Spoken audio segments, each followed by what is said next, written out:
We are Blackmore. We are St. Louis.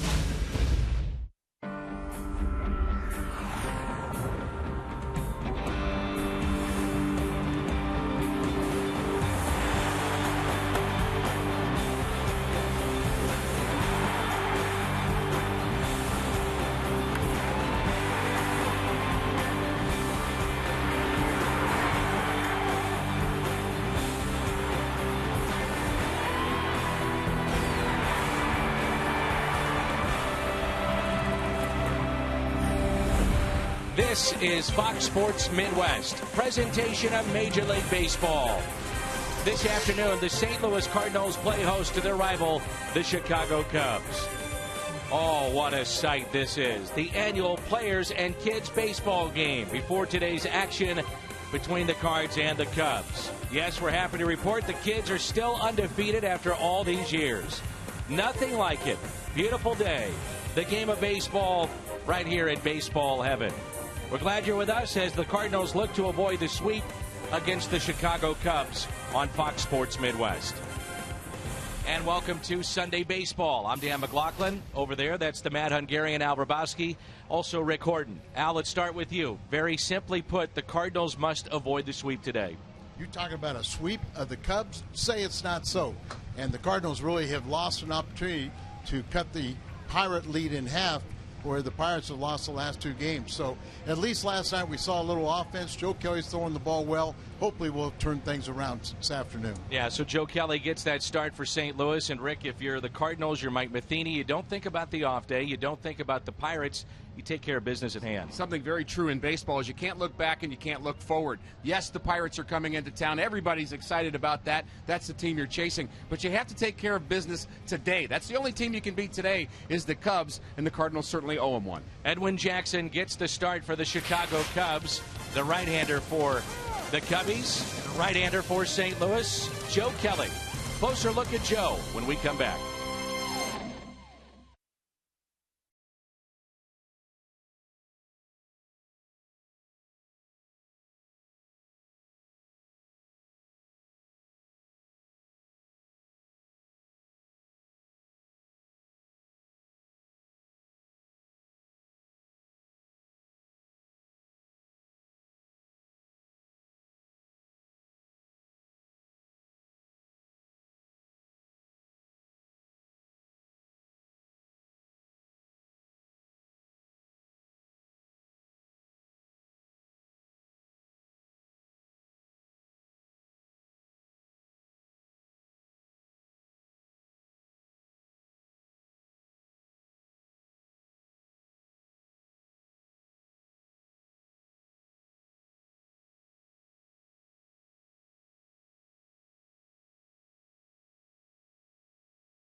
July 6th with a 1.86 ERA. Harvey, Greinke, Minor, Wiley, Kershaw, some of the biggest names in baseball. Also Joe Kelly, Al.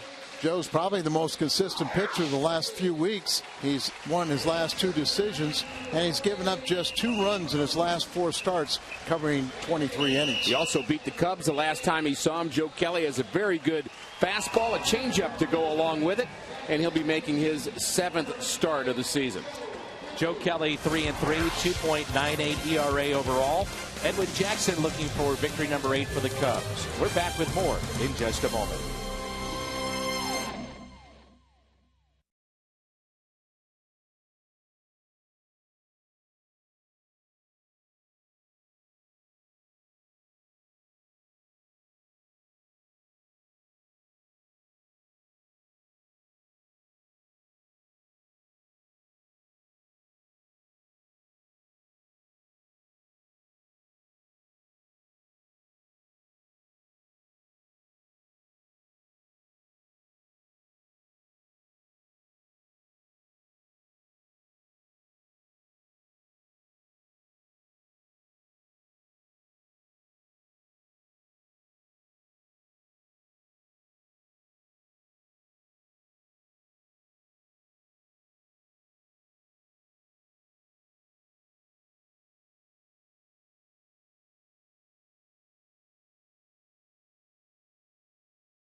Looks for a sweep here at Busch Stadium in St. Louis. We turn to our BJC Healthcare difference maker. He'll bat cleanup today, and that's Matt Holliday. The last 10 games against the Cubs at home, a .556 average, included in there 6 home runs and 11 RBIs. Coming into play today, an 8-game hitting streak for the Cardinal left fielder. He's in the lineup. It's the Cards. It's the Cubs. It's game number 3. As Matt Holliday is signing some autographs, some happy fans here at Busch Stadium.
excited across the country, from the West Coast all the way to Boston, for the launch of Fox Sports 1.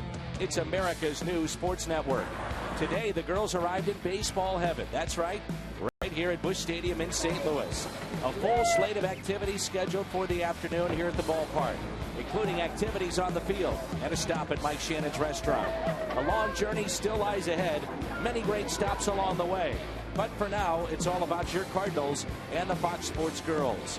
Fox Sports 1 premieres August 17th. We can't wait. For more photos and video and to follow along the rest of the journey, visit foxsports.com/road to launch.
Is brought to you by Budweiser, the official beer of Major League Baseball. Great times are waiting. Grab some buds. See your Mid-America Chevy dealer or log on to stlchevy.com. Dobbs Tire and Auto Centers, #1 for quality tires and expert auto service. Save big money at Menards on all your home improvement needs. And by Steak and Shake. Steak and Shake, just no equal. And let's turn to our Toyota keys to the game. Key number 1 is to expect to win. Despite what's happened so far in this homestand, you've got to come to the ballpark expecting that you're going to come out on top, and don't chase on Edwin Jackson. The Cardinals have been good against him and been bad against him. He has really a plus breaking ball that he'll try to get you to chase. Make sure you lay off that pitch. Yes. Now we'll take a closer look at our Kia starter, Joe Kelly. Look at the 6 previous starts. He's 3-3. The first one was against the Cubs. Then he lost some games, but he's won his last 2 starts. ERA is under 3 now, and he has the second best ERA in baseball since June the 1st. So hopefully he will go out there, do the job, and maybe even go a little deeper in this ball game. So Joe Kelly, the right-hander, young pitcher for St. Louis, getting the start today against Edwin Jackson. Cardinals trying to avoid a sweep at the hands of the Chicago Cubs. This will be the lineup for Dale Swain. DeJesus, Lake, and Rizzo, followed by Castillo, pair of RBIs and a solo home run last night. Shearholtz, big RBI late. Then Donnie Murphy, Castro, Barney, and Edwin Jackson, who's hitting .079. Cardinals defense, a presentation of Dobbs, Holiday, Jay, and Beltran in the outfield. Freeze, Cosma left side of the infield. Carpenter and Craig on the right side. Tony Cruz is behind the plate. Joe Kelly on the mound. Well, what can Mike Matheny do, Rick Horton, to try to turn this thing around? Well, it's really a gut check for Mike Matheny, his staff, and the players right now. And really, his preaching is to just stay the course. Just keep showing up every day. Try not to worry too much about what's happened in the past. You can't do anything about it. You're still one of the top 5 or 6 teams in all of baseball, so just go out and act like it. And the first pitch is taken for a ball, and we're underway. And Rick, as you said, in the Toyota keys to the game, you really got to take the field knowing that you're going to win this ball game. You don't know how, but you're going to take the field saying we are going to win this game, and just put everything that's happened in the last couple of weeks, put it aside and just start fresh. A strike to De Jesus, 1 ball, 1 strike. Friday night, he was the cleanup man for the Cubs. Missing Soriano after his trade to the Yankees. Traded Feldman. Also, Matt Garza went to Texas. So some pretty big names not in their rotation, not in their lineup. That misses outside. Speaking of the Yankees, A-Rod just tied Stan the Man for 5th place on the career RBI list. 1,951. Yuck. Feel the same way.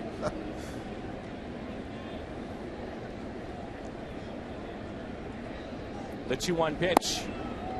Taken low, 3-1.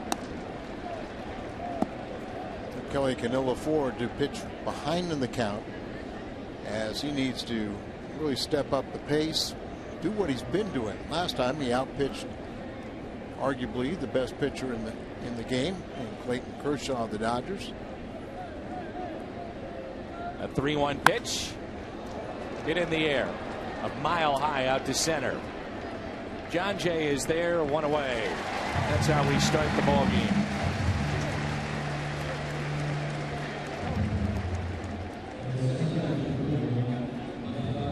For A-Rod, it was a home run.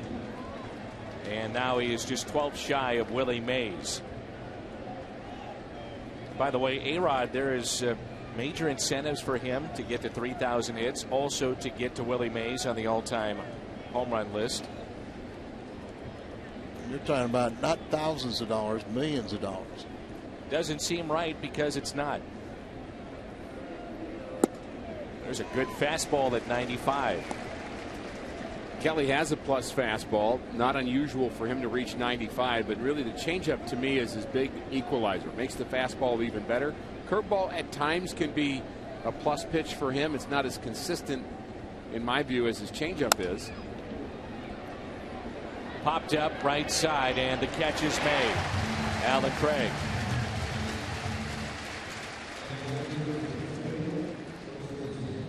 Fastball is the best pitch in baseball because it sets everything else up. And as you said, you can throw that mid-90s fastball, and then you have that very effective changeup with that 8 to 11 miles an hour variance, get hitters off stride. Here's Anthony Rizzo hitting .238, 18 homers, 65 RBIs.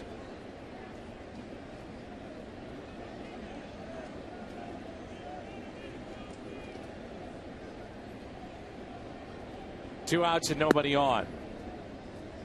Guys, the game of baseball is really not for the weak at heart. If you can't handle failures and dealing with problems like the Cardinals have had, I mean, you just can't make it in this game. You've got to find a way to get through it. You know, the sun came up again today. It's a redemptive game, and maybe this will be the Cardinals' day and the start of something pretty good.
here in St. Louis. And let's take a look at that St. Louis lineup. Carpenter, Beltran, and Craig. Then Holiday, Freeze, and Jay. Cruz, Cosma, Kelly. Can they get it going? Cubs defense, Lake, DeJesus, Sherholtz in the outfield, Murphy and Castro on the left side, Barney and Rizzo on the right side, Wellington, Castillo, another start behind the plate. That's brought to you by Dobbs, and it's Edwin Jackson on the mound for the Cubbies. Familiar face for Cardinal fans. He had 6 straight quality starts before his last outing against the Phillies. He wasn't very good. Gave up 10 hits in that game, 7 runs in 5 innings. And he's one of those guys that can be outstanding and he can be hittable. He has a real kind of range, I would say, as a starting pitcher, and Cardinal fans saw him both ways, and we just hope the bad Edwin Jackson shows up today. A lot of it has to do with fastball command with Jackson. If he has fastball command, things seem to go pretty well. If he doesn't, then his breaking pitches are not as effective. See how it plays out, but he also has thrown 12 wild pitches. Matt Carpenter leads it off, and such a key, Rick, for this offense. Well, when Matt Carpenter hits, the Cardinals win. And certainly when Matt Carpenter hits, they score runs. He leads the National League with 85 runs scored. He is just really kind of the bellwether player on this Cardinal offense.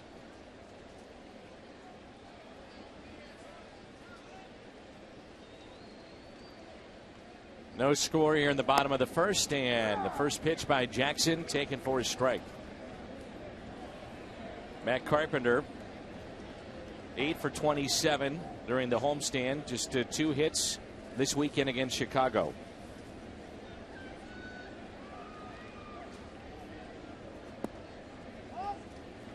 And I think that's part of the problem. Like Ricky said, Carpenter is so much the table setter. He is 2 for 6 off of Edwin Jackson, but if he doesn't get on base, it just seems like that assembly line doesn't roll very well.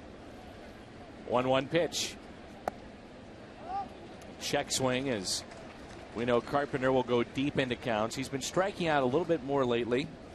Go along with the idea that you were talking about, that he's not getting on base at the clip that we saw in the first half. Long season, ups and downs, the ebbs and flows of this game. The 2-1 pitch.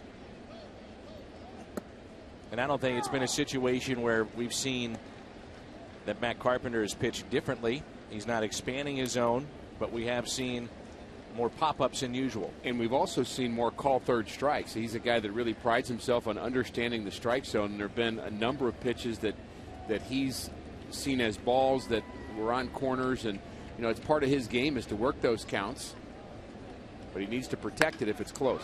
That's driven out to deep center, but that'll stay in the ballpark. DeJesus is there, and there's one out.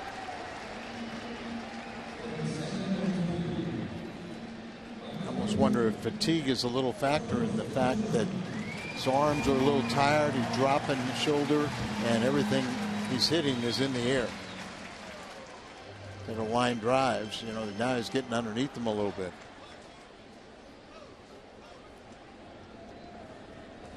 And now it's Carlos Beltran. His big fundraiser is tonight, entitled A Night in Old San Juan. Many of the players will be there. It is sold out, all to benefit the Carlos Beltran Foundation. And he handed out some pretty big checks yesterday for local kids to continue their education here in St. Louis. Talk to Carlos. It's what he loves to talk about. His passion is education and trying to help kids better their lives. 0-2 the count. Shift is on here for Carlos.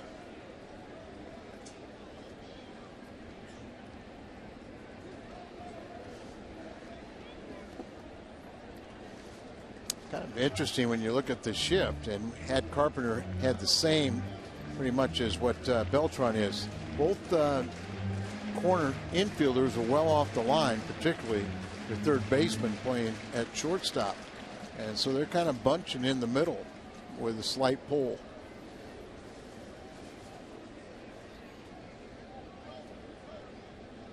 Here's a 1-2. Tapped foul.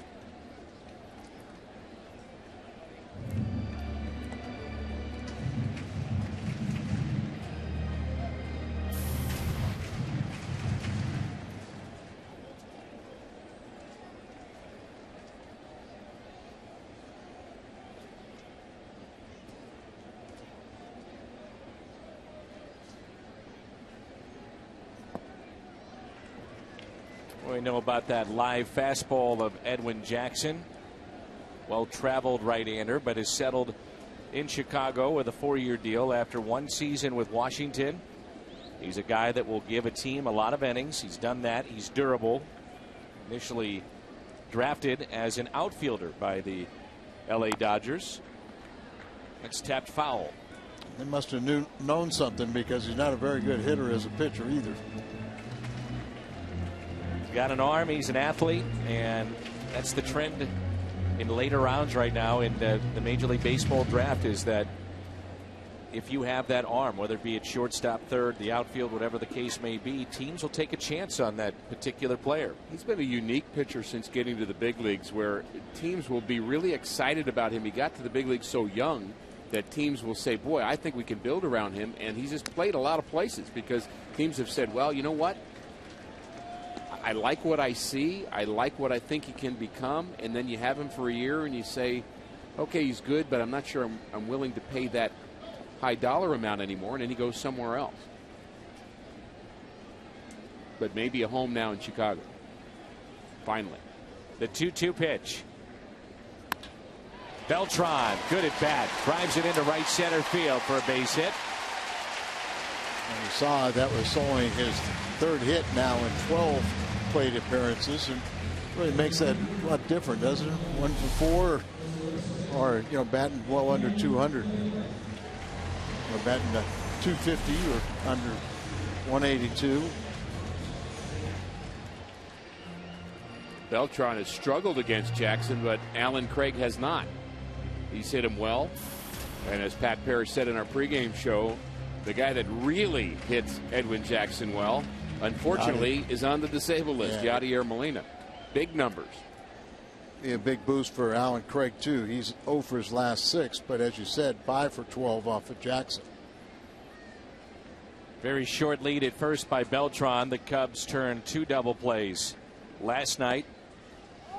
Alan Craig had 2 at-bats with runners in scoring position, couldn't come through. That wasn't the case in the first half. This is a Cardinals team that does not hit home runs, although Holiday hit 2 last night, but overall not many home runs hit, but yet they come through in the clutch. Good numbers for Craig with runners in scoring position and against Edwin Jackson. 2 balls and no strikes. Cardinals don't hit home run as a team, guys, but I think it's a little bit underrated. We don't talk about it much, but just extra base hits in general, I think there's something, to me, that's still a power indication. Does your team get doubles and triples as well as the home run? And the Cardinals are 3rd in the National League with 335 extra base hits. The Cubs are 1st. Now, the Cubs and Colorado Rockies are ahead of the Cardinals, and that extra base really hasn't translated to wins for those 2 clubs. 2-0 pitch. 3-0. Padres have jumped out to a 2-run lead in the top of the 5th against Cincinnati. Pittsburgh and Colorado later today.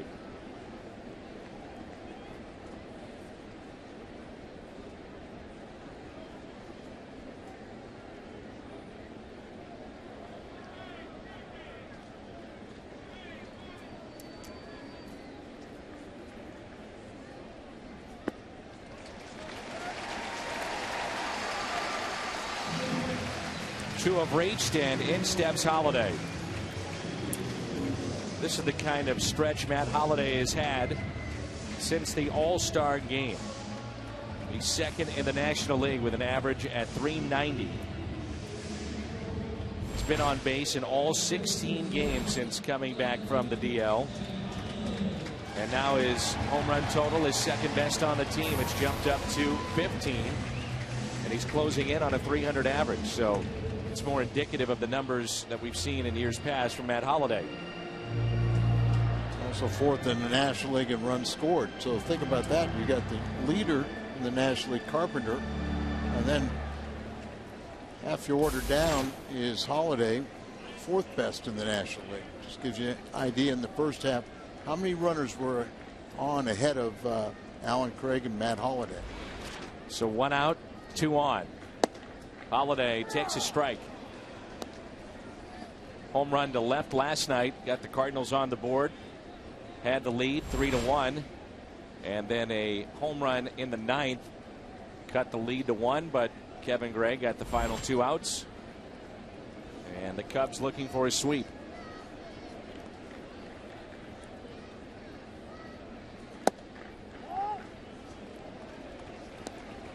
See that Jackson is trying to pound that very good fastball inside, and that's how they pitched him here in this series. But Holiday, to his credit, has made that adjustment, turned on some of those pitches, and has been able to drive the baseball.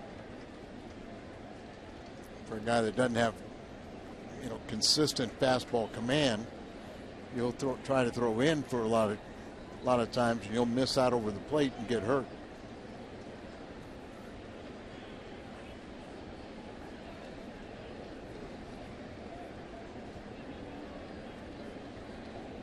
Here's a 1-1. Ground ball, right side, base hit. They'll wave in the runner. And scoring is Beltran. 1-0 St. Louis. Holiday continues his torrid streak. That's now 59 he has driven in.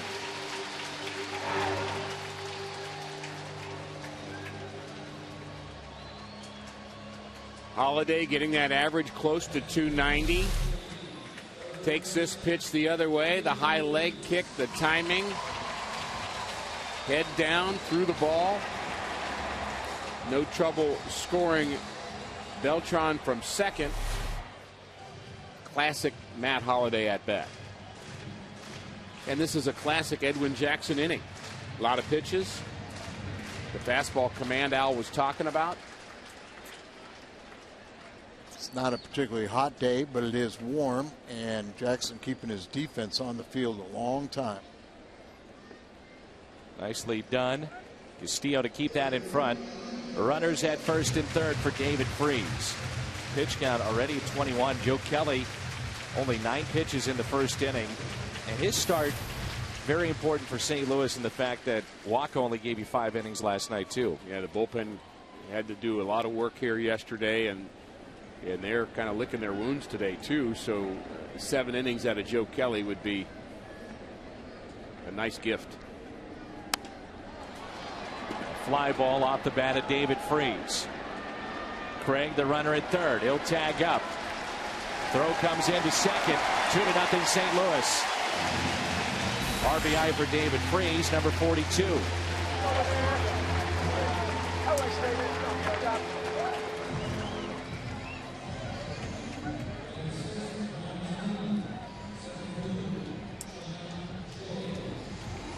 Brings in John Jay, who's hitting .264.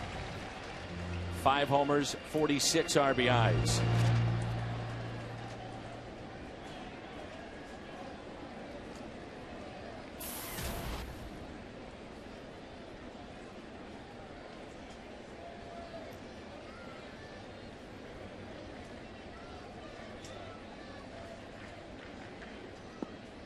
Jay takes a ball. Runner at first is Holiday with 2 down.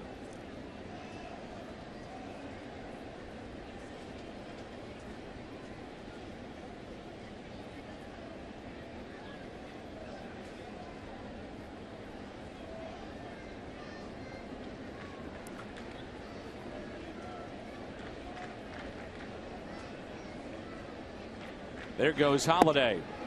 Throw down to second, not in time. Stolen base from Matt. Right now, he's got a little jump to his game. And Matt, that's his 6th steal in 7 attempts. And he was stutter stepping all the way. Jackson made a mistake not stepping off. Close play at second. Hard slide by Holiday, but exactly right. Holiday itching to go, and they really didn't pay much attention to him.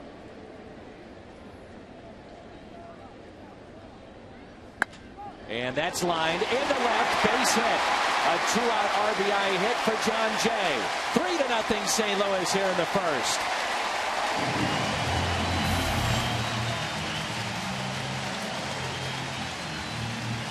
Dan, you asked what Mike Matheny could do. All he could do is give him the green light. Say, go play baseball. Don't worry about it. Just go and say the season starts anew today and just go attack and do what you're doing right here. Joe Kelly throws a 0 up in the first, and you come and put a crooked number up in the bottom of the first and keep on adding on. Had a fun time with Red Schoendienst at the cage yesterday while John Jay was taking batting practice. And Red was just singing the praises of the swing of John Jay. He just thinks he hits the ball square as much as anybody on this team. He is just a flat-out 300 hitter. We've seen that he has been. And this has been a bit of an off year for him average-wise, but he's certainly going in the right direction. That's his 16th hit in the month of August. There's Tony Cruz. Average at 213. 1 home run. He's driven in 11. Want to run here with John Jay. They did it with Holiday. That pitch taken inside, 2 balls and no strikes. The Cardinals, by the way, lead all of Major League Baseball. 52 wins. We talked about this the other night. They have 52 wins when scoring first. They lead here in the first 3-0.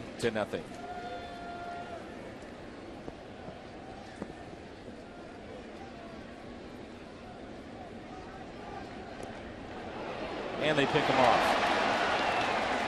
That's how the inning comes to a close. Jay is picked off. Cardinals lead it 3-0.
Three to nothing. Joe Kelly was sharp in the first. Let's check in with Jim Hayes. Dan, Mike Matheny says the most impressive thing that Joe Kelly has done this season is keeping the right frame of mind and continuing to work. As a long guy in the bullpen, there were long stretches when Joe Kelly barely pitched, but Matheny says he didn't pout, he stayed ready, and it's paying off. You ask Kelly about it, and he says the bullpen is fine, but for whatever reason, he finds it more comfortable with the routine that comes along with being in the starting rotation. Dan? And at this point, Jim, there's no reason to think that Joe Kelly would ever find his way, at least for the immediate future, out of this rotation. He has been the guy the Cardinals have counted on to break some of these losing skids. He has no explanation why it didn't come together during spring training when he was battling for the fifth spot. But you look back to last season, he was very good as a starter. Going to the bullpen was an adjustment for him, but as Mike Matheny points out, he stayed with it, and when the Cardinals needed him, he was ready. All right, Jim, thanks. And that pitch is taken low, 2-0 on Wellington Castillo.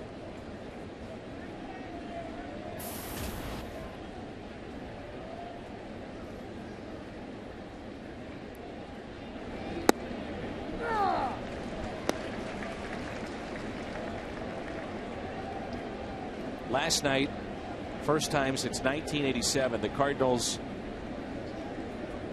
had a player hit 2 home runs and yet lose the game. It happened in '87. Same score against Chicago, 5-4. And back in 1987, that was Jack Clark. Hit a couple of home runs.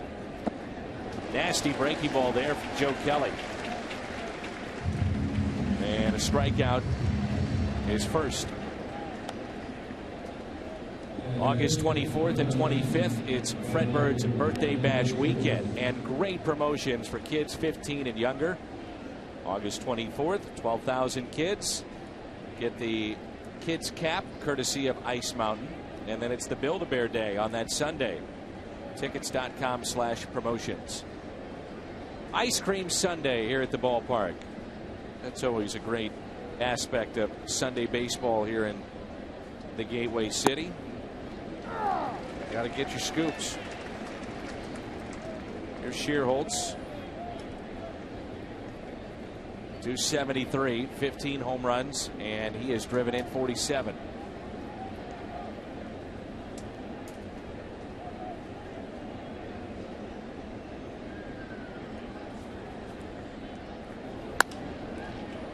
That's it out of play. As much as the Cubs are trying to rebuild, there was a lot of interest in Nate Shearholtz, and it's not to say that something can't take place after the trade deadline. Once a player clears waivers, you wonder if there's a team out there that would try to match up with the Cubs and Nate Shearholtz. Well, he's having a nice season, 15 home runs, part of a surprisingly powerful Chicago Cub lineup. He's also having a good road trip. There's a base hit on an 0-2 pitch out to left center field. Shearholtz right on cue with the hit, the first for the Cubs this afternoon.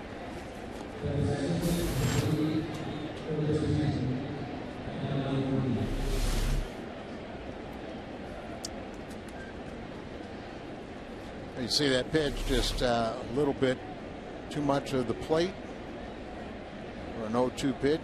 I'm sure he wanted it either in or out, and got it to where he could loft it over the infield.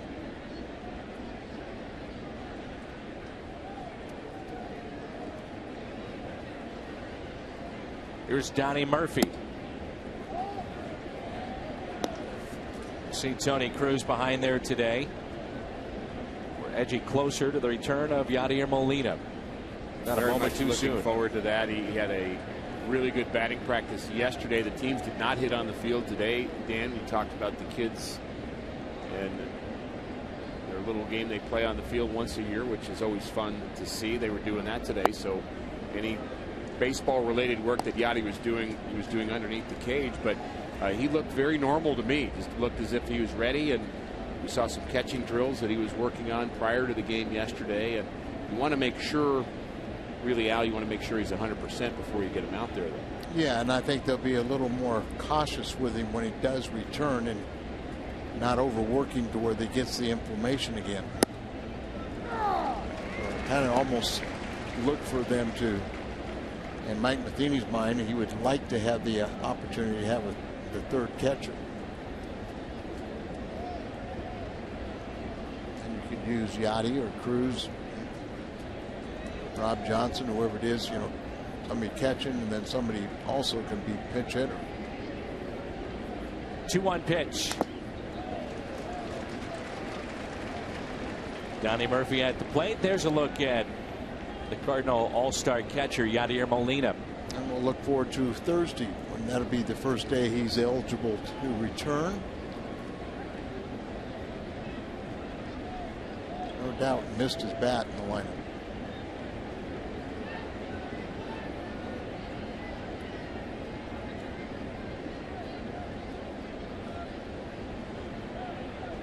Two and two the count. Outfield is straight away. Fought off. Craig will give chase. No play. Matt Adams on the bench. Three lefties with Descalso, Adams, and Chambers. Then Johnson as your backup, but it is a short bench. And last night it was a short bullpen. And the lefty Sam Freeman, available, did not come in, was warming up. Then Mahika, and that was it. Runner goes on a 2-2, picked by Cruz, and a throw down to second, goes into center field. Shearholt's on his way to third.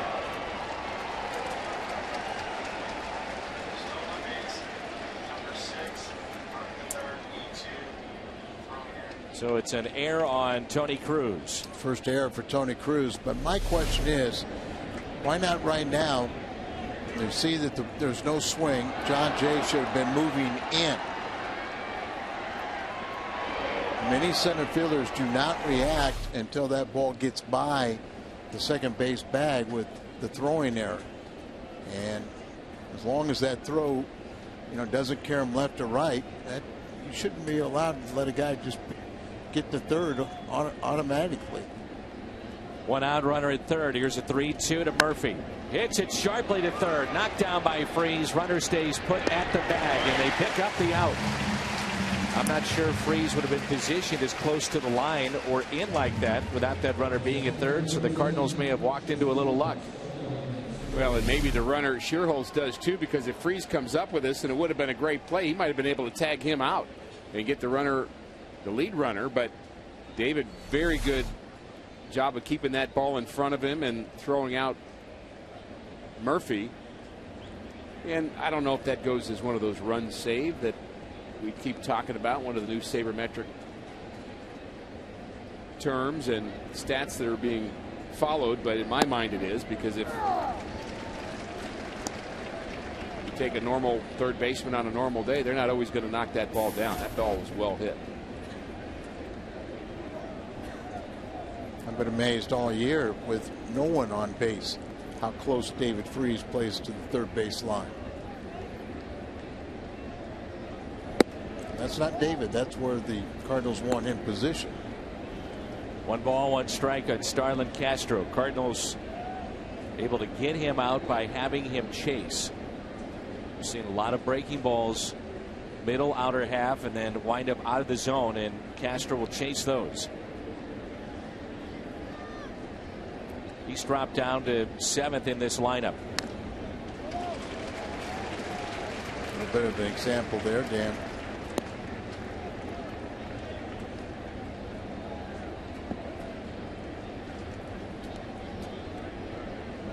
The book on Castro is he's about a step behind everything in the game. He's never fully present in the moment, and for those who follow the Cubs, they see his ability. Of course, he's been a hitter, but he just seems to make slow decisions, especially defensively. There it is again. Struck him out. Come on, break it, throw it. You know you want to.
And the reason he's here, he is part of the launch of Fox Sports 1 promotional tour.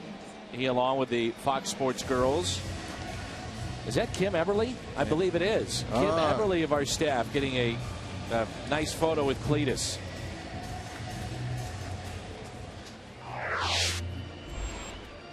That is August 17th that we'll have the launch of Fox Sports 1.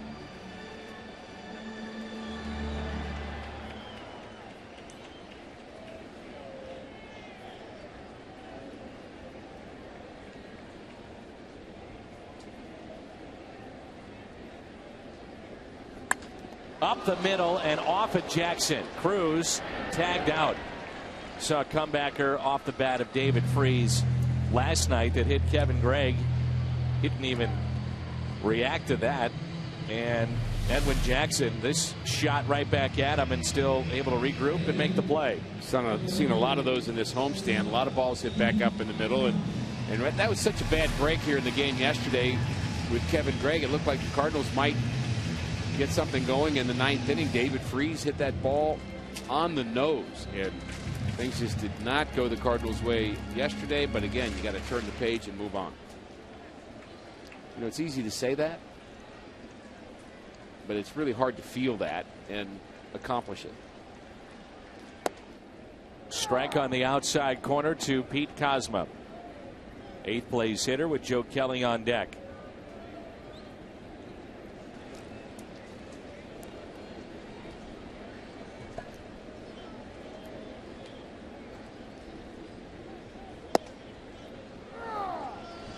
Apparently, according to Al on his pregame report, we talked to Al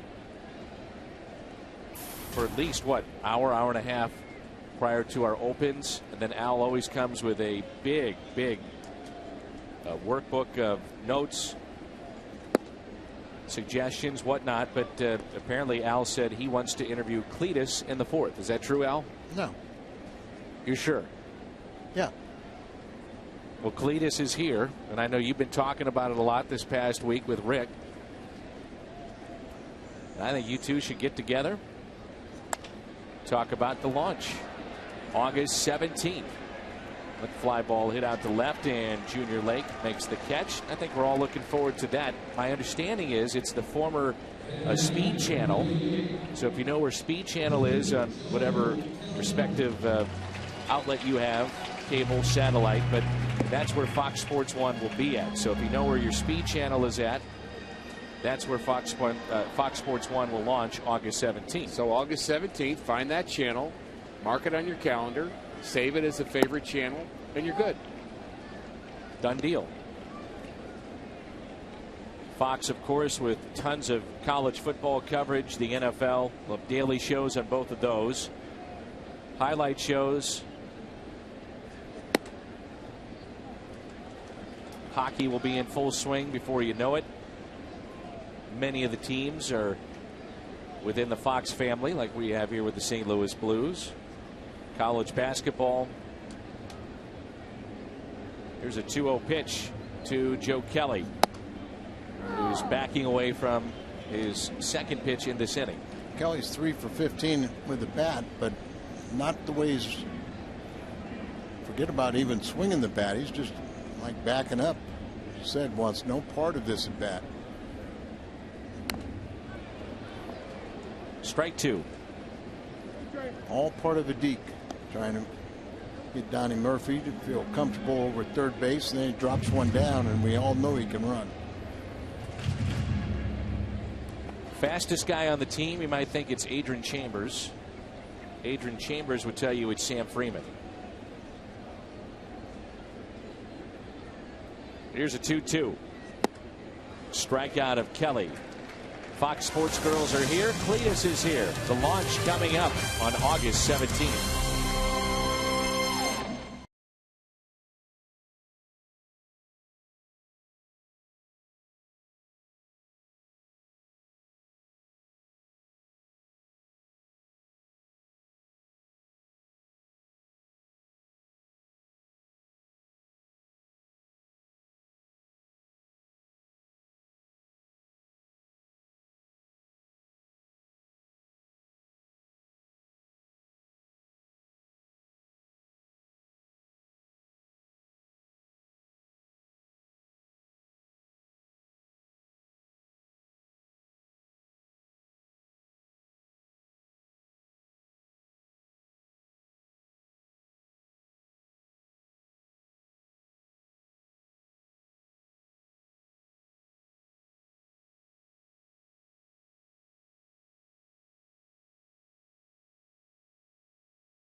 By Schnucks, your neighborhood hometown grocer. Beautiful day. Sun is shining brightly, and the Cardinals lead it 3-0 as we move to the top of the third. Joe Kelly will deal with Barney, Jackson, and De Jesus.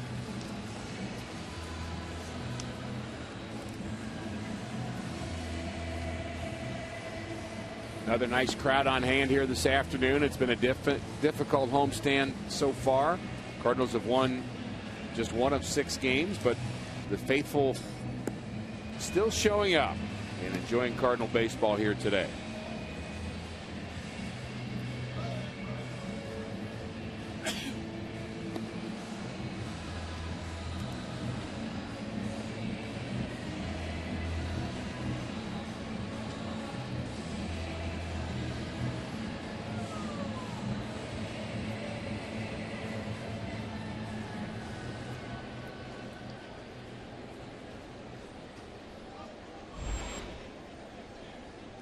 Very efficient first couple of innings for the most part for Joe Kelly. 1, 2, 3 in the first, pair of strikeouts in the second.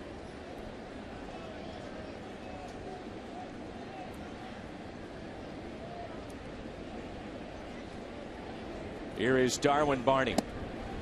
Interesting scenario last night. Back-to-back walks from Trevor Rosenthal. Then he got the next 2 at 2 strikes on Darwin Barney, with the Cardinals at that point leading 4-2. 28 fastballs in a row, and then finally Barney connected with one, drove it into right. We had a tie game. Barney's not having a good year offensively, but he's one of the toughest guys in the National League to strike out. So unfortunately, Trevor Rosenthal had not established off-speed pitches and really just kept pumping in the fastballs, and finally it got to him. Give Barney a little credit. You know, he felt like he was going to get a fastball. Eventually he was able, and as you said, if you don't strike out, put the ball in play, it can go all over the place. Breaking ball, hit to short. Cosma got him. What a pick by Craig down at first. And to hold his foot on the bag. No argument from Dave McKay, the longtime first base coach in St. Louis, now with the Cubs. I just thought initially, guys, he had just beaten this out.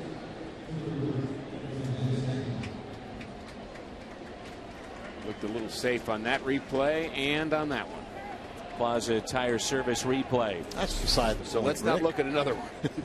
Yeah. Let's just move on. Pretend it didn't happen. I see nothing. Clink. One out. And here's Edwin Jackson. Couple of hops to short. Much easier this time for Pete Cosmo. Because it's an ice cream Sunday, and you can get those ice cream treats every Sunday here at Busch Stadium prior to the game. We ask you, what's your favorite ice cream flavor? We thought we'd have a little fun, lighten it up a little bit. So we got chocolate, vanilla, strawberry, mint, chocolate chip. I'd like to think, Al, I'm an expert. I think you are. I would agree. I will occasionally have a scoop or two. It's like saying you occasionally breathe. Yeah, is that on an hourly basis or? I like anything from Ted Drew's. And they drop off ice cream to us every Wednesday. And we thank them. Yes, very much so. Very appreciative of that. Went there the other night with my daughter. They had a plaque named after you there at Ted Drew's, Dan. No kidding. Making that up, actually. I looked at that as a Twitter poll, and I think probably the one that I would have to go for is the chocolate chip. My understanding is, Al, that Rick is a huge fan of the mint chocolate chip. Yeah, you've heard that too? Actually, I heard it doesn't have to be mint. Mint probably he likes a little. Not a fan. Really? What? Not a fan. Oh my goodness. Not a fan. Chocolate. Huh. Everybody's entitled to their own opinion. That's why we have the AT&T Twitter poll. 2 balls and 1 strike.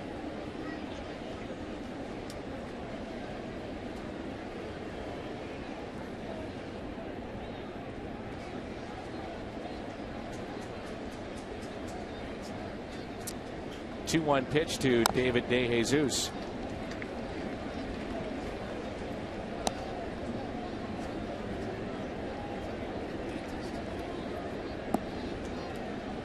Understand that in the truck right now, guys are throwing down over what flavor is the best. This is serious business. It is. Keith Oberman has just punched somebody down in the truck. We've gotten word on that.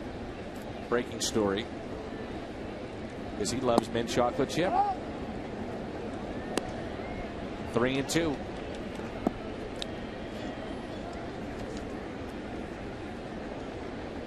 Yep, the Cardinals have lost 4 in a row. Much safer thing to talk about. You betcha. We haven't got to French vanilla. Now you've lost me, Al. I'm starting to drool. 2-out walk from Joe Kelly.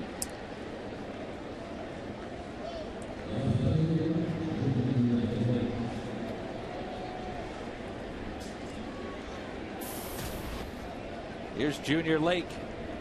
Gotten our first look at Lake this weekend. Good speed. Young player pop too. Yeah, young player from the Dominican Republic. Converted infielder to the outfield, and kind of everybody took notice when his first 2 pitches he saw at the big league level. First pitch he hit a double. Second pitch, Junior Lake stole third. 32 hits in his first 23 big league games. Interesting style, batting style. He'll start with the bat flat over his head, but as most players do, they'll get to the same spot eventually. Starts with the bat head pointing down behind him, but as the pitcher gets ready to deliver the ball, he gets in a set position, and all the things you do prior as a hitter really don't make a whole lot of difference as long as you get your hands and your lower half to the right position at the right time.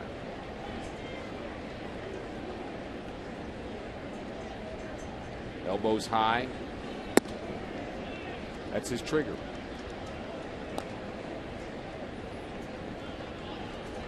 One ball, 1 strike with 2 outs and a runner at first.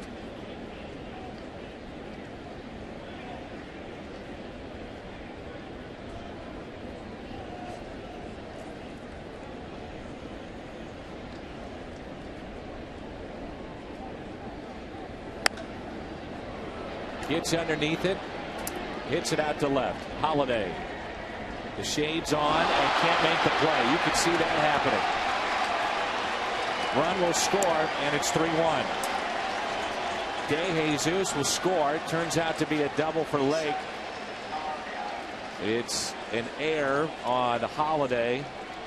It's ruled an error. DeJesus hustling all the way and scores, and that makes it 3-1. The tying run comes to the plate. See, he's got the glasses down. He's got a hat on. He could have looked through the webbing of his glove to help shield. And not a cloud in the sky. He's just at the mercy. That ball may end up in his glove. So E7, no RBI, and the Cubs get on the scoreboard.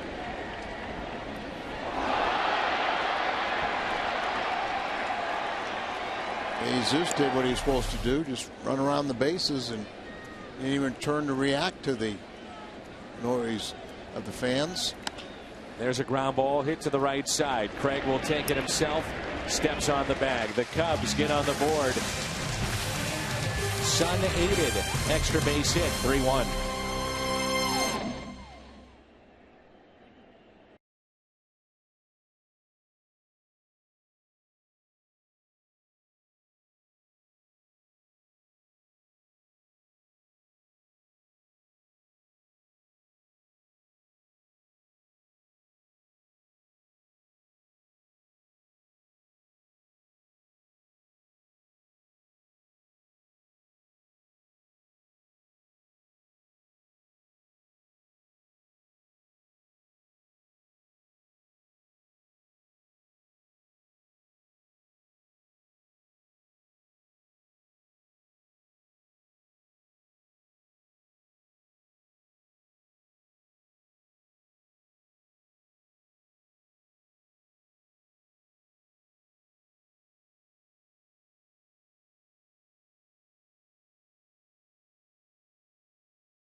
Wainwright, Molina, and Carpenter. Cardinals 3 on this list. Adam Wainwright at 5.2, and that means he's 5 games better than a normal pitcher that would replace him. That's kind of the layman's way of explaining WAR. It's becoming much more popular in contract negotiations and fans following the game of baseball. Yachty at 4.3, Carpenter as well, and they are first in their position across baseball.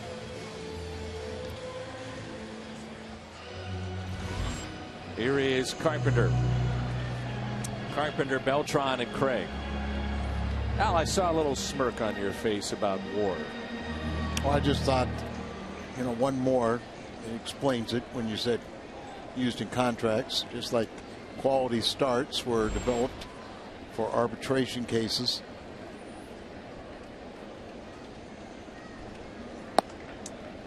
I'm a fan of sabermetrics. I just don't believe it tells the full story. I think it helps explain some things, but you've got to look at the human element. It has to be a part of it. Here's an 0-1 pitch. Well, and anybody that's ever studied statistics knows that you can make statistics say a lot of different things depending upon what you put into the formula, and I think the reality is it's a fantastic tool. Baseball's using it, but it has to be used with people that know what it really means and people who have a baseball mind and a baseball background. Here's a good example. 2 strikes. Now the third baseman moves back. At one point he was moving in. Then you talk about balls hit and play and averages. What's happening with the count? Where's he positioned? All those things have to come into play, and you won't necessarily always get that with a sabermetric look. It's a nuance without a number. There's a base hit into right center field for Carpenter. Thinking 2 out of the box. On his way to second and in there safely. Leadoff double, Matt Carpenter. National League leader in doubles, isn't he? As Matt gets his 36th double, which leads the National Leagues. He's also a leader in run scores, so let's hope it comes out. Fox Tracks brought to you by Chevy. Ian Kennedy, by the way, a 1-hitter through 7 for San Diego, and they lead Cincinnati 2-0. They head to the 8th. Here's Beltran. That ball scoots away. Carpenter scoots on over. RBI opportunity became a lot better now for Carlos Beltran, who singled and scored back in the first inning. Well, we said that Edwin Jackson has 12 wild pitches, but that wasn't one. That was a pass ball, and I'm not sure if Castillo got crossed up or not. A little conversation afterwards, and now the infield's in.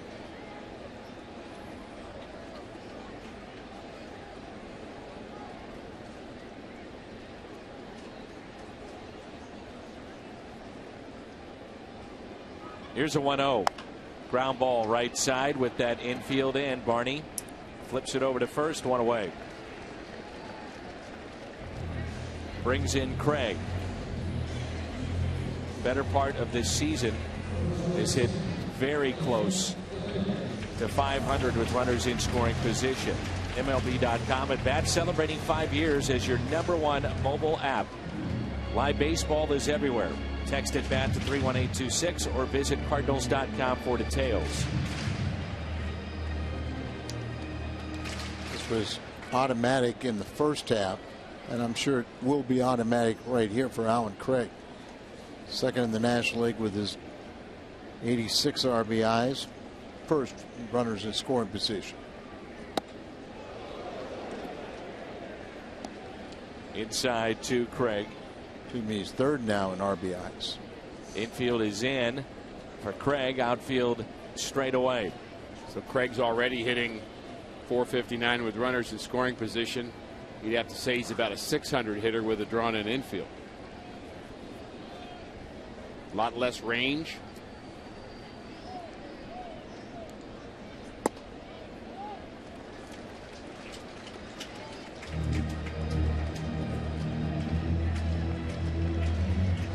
Cardinals still have 4 of the top 5 wrist hitters in the National League in really what's been their defining characteristic as an offense this year. We haven't seen enough of it. Hasn't been enough guys on base. Chocolate chip, isn't it? 2-0 pitch. Pass. Trying to upset Ricky. I like it. Let's get some scraps going up here, and I'll be the moderator. I like it. Look at that beautiful mint chocolate chip. Rick's favorite. I've never had a problem with it, Al. No, matter of fact, I wouldn't say it's number one, but it's close. Oh, right there. I enjoy it too. Not in the top 200.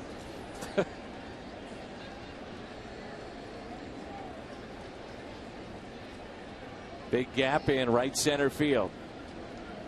A 2-1 pitch to Craig. Misses in. Holiday is on deck.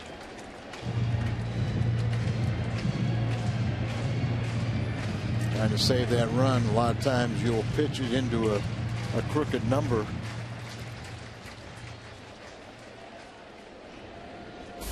Here's where our key to the game comes in. Don't expand your zone with Edward Jackson. 3-1 pitch. Taken inside. Sets up a potential double play. The walk to Craig. Second time he's been walked. In steps Holiday, the hottest hitter right now for the team and maybe in baseball. It does set up the double play, but the way Holiday's swinging the bat, he's going to hit something hard, but hopefully not at one of the Cub fielders. Grounded into 25 double plays this year.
That's fouled back.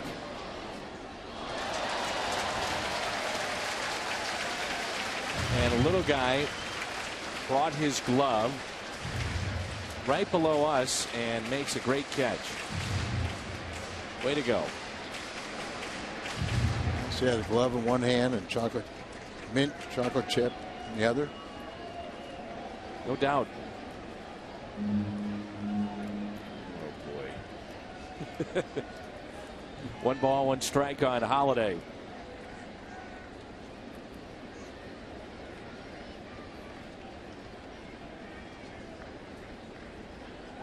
I'm getting some venomous attacks on Twitter from the mint chocolate chip industry. You deserve it. Which I guess you guys are fueling. Didn't know you guys had such a big club. Of course, it's our fault. Typical. We're the media out. Excuses. Can we all agree we'd like a Cardinal victory today? Yes. Get back on the same page. Take it inside, 2 balls and 1 strike. Then just settle in, watch the PGA with a big bowl of mint chocolate chip.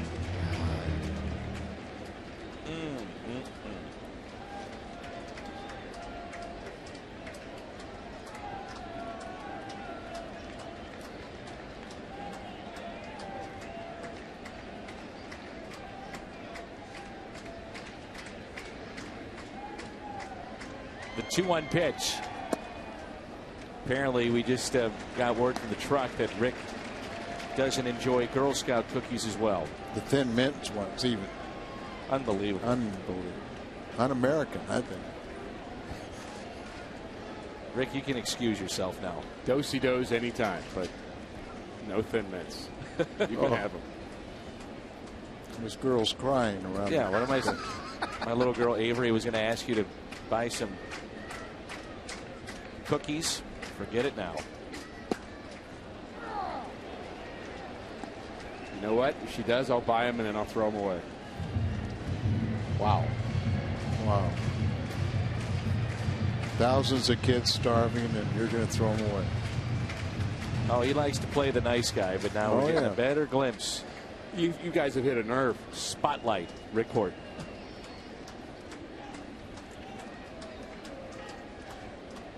Three-two pitch, runner goes, and it's ball 4 to Holiday. So the bases are loaded.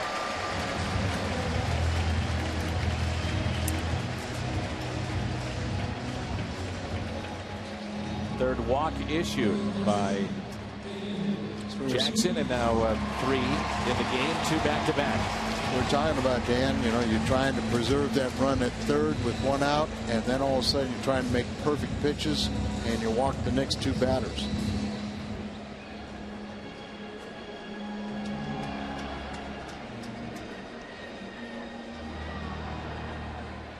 Freeze already an RBI and a sac fly. Chance to break this one open. Has 2 career grand slams. Grand slam earlier this year against Milwaukee on a Friday night. That was the start, the 20-game hit streak. Freeze hits it fair. Backhanded play down at third. That saves a couple of runs. Outstanding play down at third for the Chicago Cubs by Murphy. A run scores to make it 4-1. The RBI for Freeze, number 42.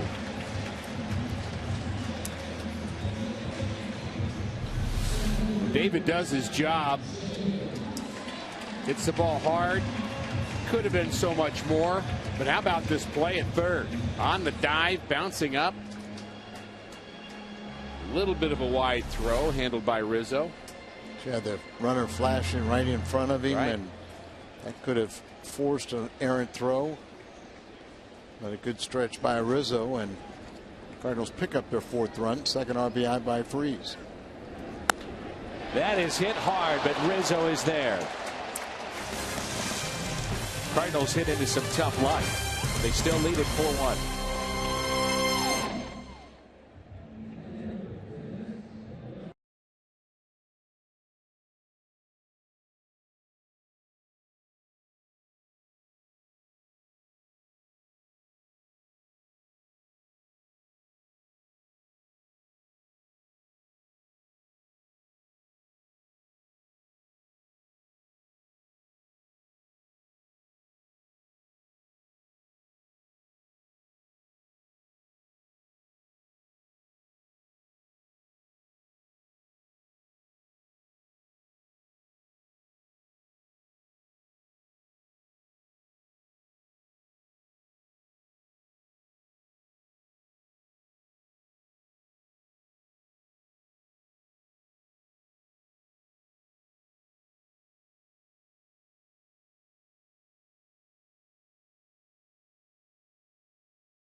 Ice cream and Thin Mints.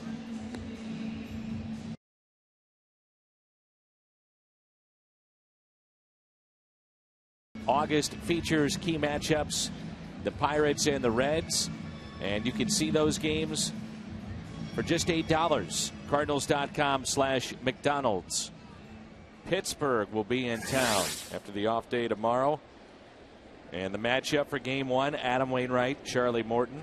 Wainwright 13-7, Morton 4-3 will come your way at 6:30. Big game, big series starting Tuesday night. It's Castillo, Schierholtz, and Murphy. That could have been a very big inning for the Cardinals, but outstanding play by Murphy, who's due up third this inning. Then the line out to Rizzo, is playing well off the line at first. Overall, though, you like what you've seen out of the Cardinals offense. They're getting base runners. They're taking advantage of some opportunities. And John Jay, again, that ball hit right on the nose of the first baseman. Could have been a bigger inning. But overall, the trend is very, very positive so far this afternoon for Mike Matheny's offense.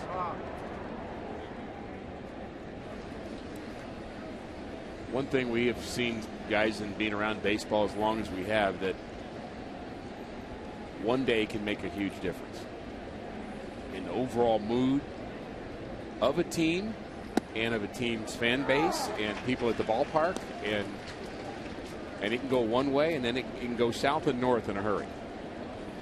2006, Cardinals had a couple of long losing skids, almost cost them getting into the playoffs. 2011, the remarkable stretch of baseball at the end to get in. That ties them up. Is it a swing? No.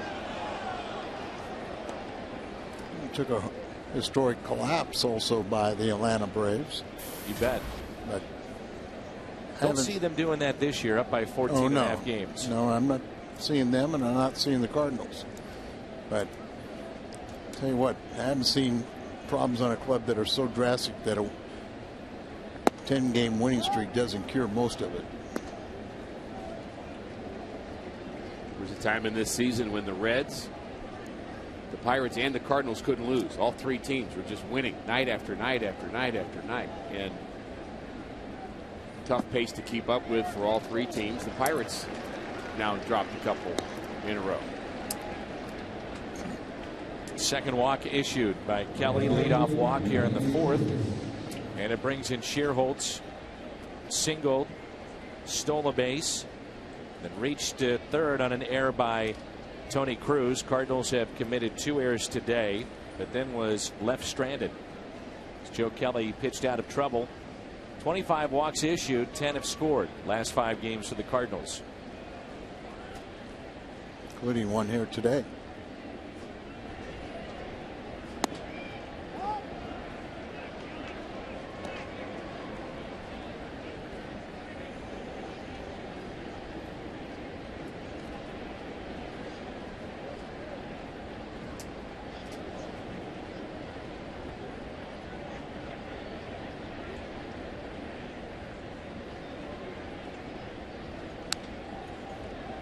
One ball, one strike.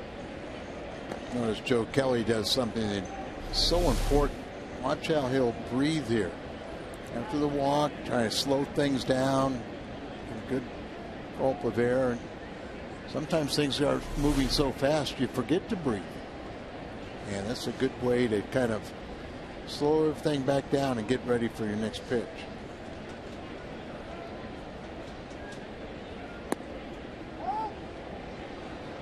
Two balls and one strike.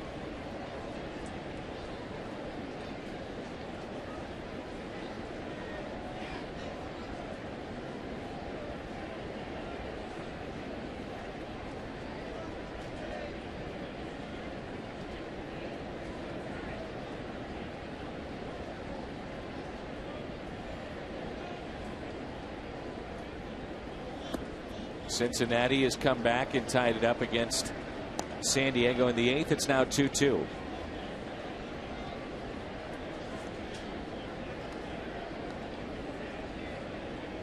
About Kansas City, they're winning again on top of Boston 4-1. Royals a legitimate shot to get into postseason play. They're pitching a lot better. Hosmer's hot again. And 3-1 is hit out to center field. Catch made by Jay. Back to the bag goes Castillo. That's another one of those balls. Al, we were talking about it last night. We have not seen many home runs in this ballpark. And just from the sound of it, that seemed to be a ball that would at least get to the track. But we're just not seeing the ball carry this year here at Busch Stadium. Yeah, I heard some of that conversation last night, and I've thought about the same thing, because there's been times you're doing a game and you think it's a home run, and then all of a sudden it gets in the middle of the track or wall, and speculation, and it's kind of hard to say it's going to hold true, but about Ballpark Village, you just don't know at this point. And all the wind specialists that can come in here, and they did this at Yankee Stadium. They thought that would be an extremely fair ballpark that turned into a hitter's haven. How does that have any effect, Ballpark Village, on the stadium? We just don't know. Here's a 1-0 pitch. In the air, center field. Jay back again. And makes the catch. That's another example right there of the ball off the bat of Murphy. Right on cue. Another ball hit hard to center field. Now that is I would say, even in other years, that's the part of the ballpark that will still play the biggest. Straightaway center field. Of course, the distance is that at 400, but I think the ball has never really carried quite as much to center field as it may down the lines. But that ball had that same crack of the backhand you're talking about. Like, man, he hit that ball right on the nose. It's got a chance. But even the balls down the lines here. Alan Craig hit a ball to left field that I thought would have made it out earlier in this homestand, and the ball's just not going that extra 10 to 15 yards. Old Busch Stadium, and I'm talking about in my era before they moved the fences in, when it was 414 to center field. We fell behind the count to a guy, and you just threw the ball up and away and said, go ahead and whack it away. And you would maybe see the biggest and strongest players in the league maybe reach dead center field once or twice a year. Here's the 0-1 pitch. Line drive into right center field. Beltran over to cut it off, and Starlin Castro is aboard.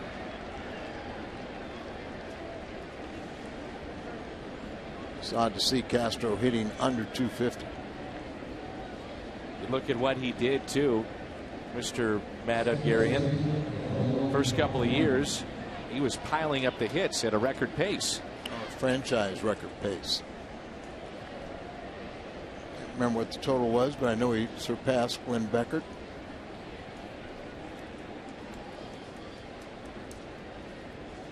Here's Darwin Barney with 2 outs and runners at first and third.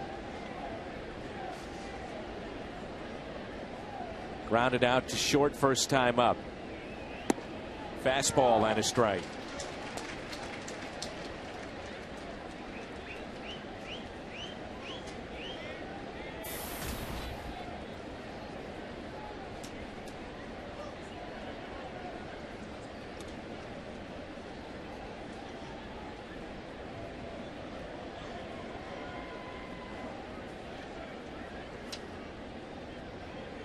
Man, does that look good.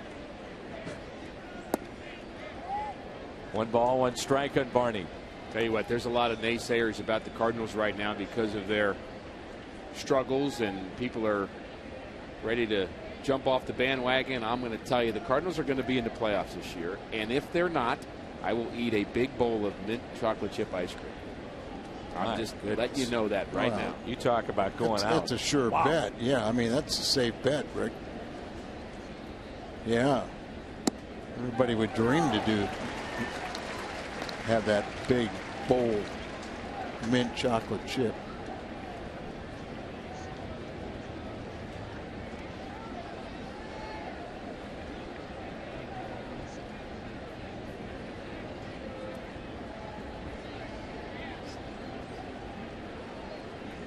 What you do for the rest of us, Rick, my goodness. 1-2 pitch. Slowly hit. Tough play here. Cosma, no play. Base hit. Another walk.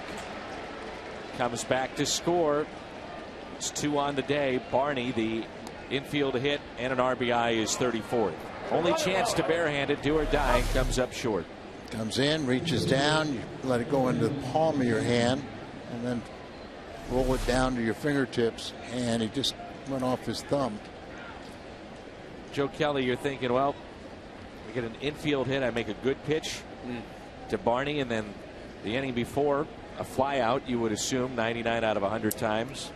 Sun in the eyes of Holiday, couldn't make the play, and a run scores. There's a breaking ball taken high by Edwin Jackson. But you know, on the other side of it, as you look at the 2 walks. The 2-out walk in the 3rd comes around to score, and a leadoff walk in the 4th.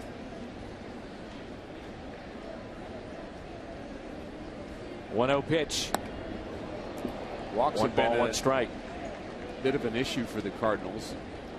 And early on, the Cardinals did not walk a lot of batters. But of late, the ERA 3.93. They are ranked 9th in the National League this month. But the walks per 9 innings are 15th. And that has really not been what we've seen from the Cardinals staff most of this season. But it's the reality they're living in now, and we're seeing that those walks do come back to get you. And it's coming back at a time when your offense is not scoring like it did earlier, too. Right.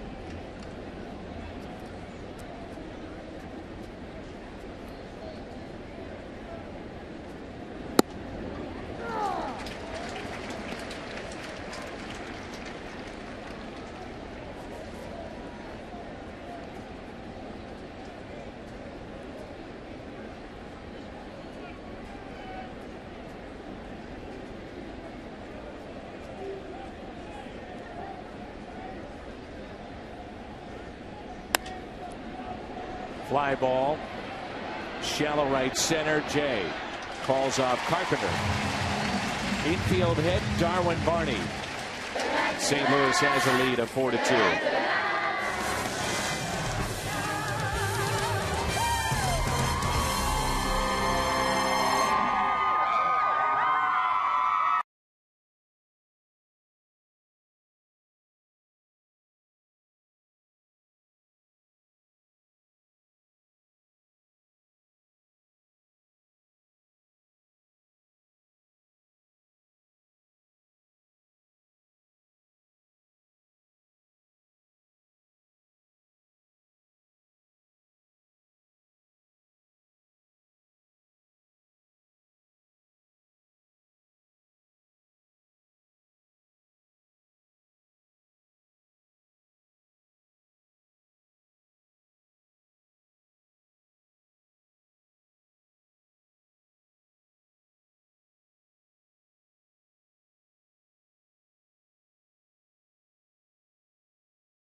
They all have teamed up. They want to help you stop smoking, so call the Missouri Tobacco Quit line, 1-800-QUIT-NOW.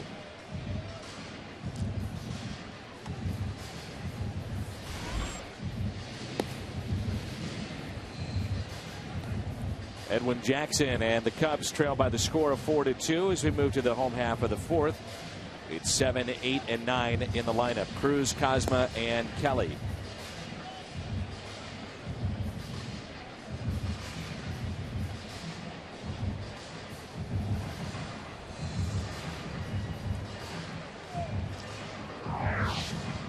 Aaron, Jackson, Loesch, Marquis. By the way, Kyle Loesch, these former Cardinals, he has been on fire here the last couple of months. A lot of teams inquired about him. Danny Herron, his best outing a couple nights ago for Washington. Old friends this season, what they've done against the Cardinals. After the start for Marquis, by the way, he goes to the doctor and has Tommy John. Edwin Jackson has the best numbers so far against the Cardinals, although not a good start for him here this afternoon. A 3-run Cardinal first.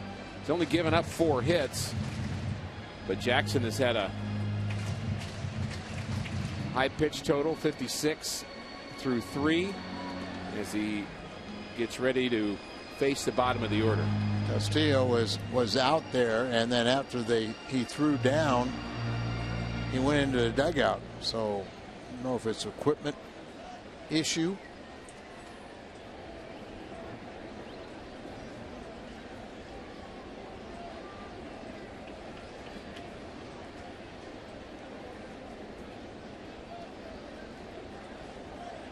Here's Tony Cruz.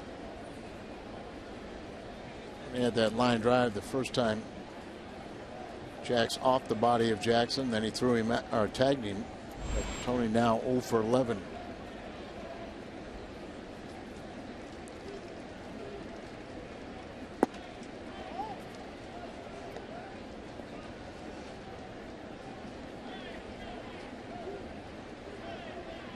That line out, that hit off of Jackson. Cosma's flied out to left. Kelly struck out. 7, 8, and 9.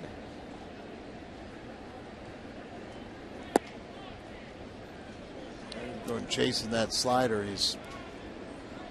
Tony's a little frustrated, a little over anxious. That's what you said in the Toyota Keys, is don't chase that pitch.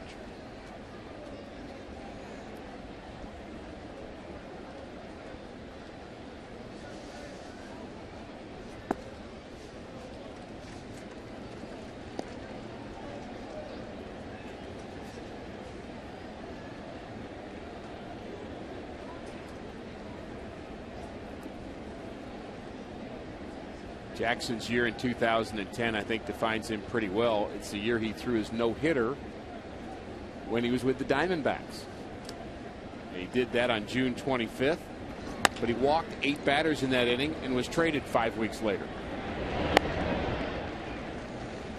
Cruz grounds out to short. How many pitches? So that like threw 149 pitches. It was 8 walks in that game. Struck out 6. And I watched some of that game.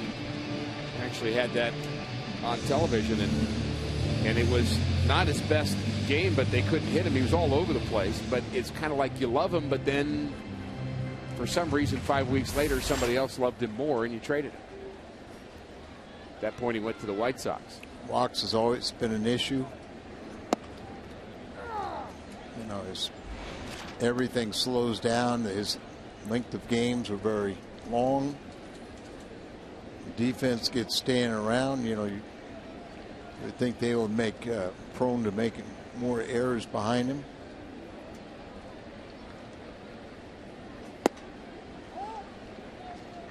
One ball, 1 strike. I know, usually gets you in double figures in the win total.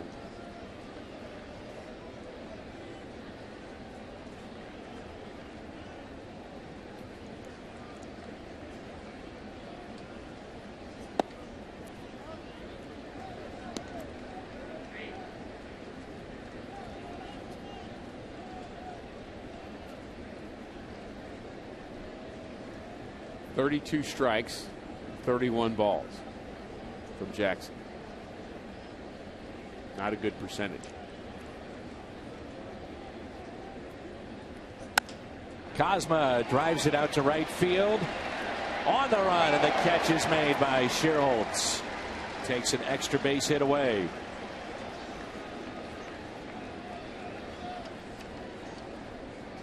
The Cardinals canvas print courtesy of Coke Zero coming up Friday, August 23rd. The Cardinals take on the Braves. First 25,000 fans receive a limited edition Cardinals canvas print. Get your tickets at cardinals.com/promotions.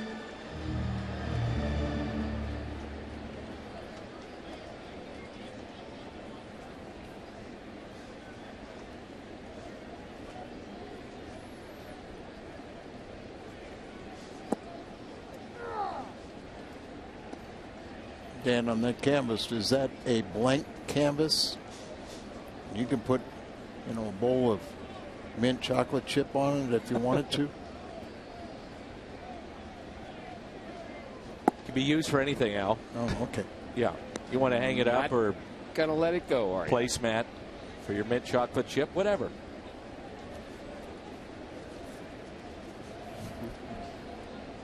Clearly a very logical question, Al.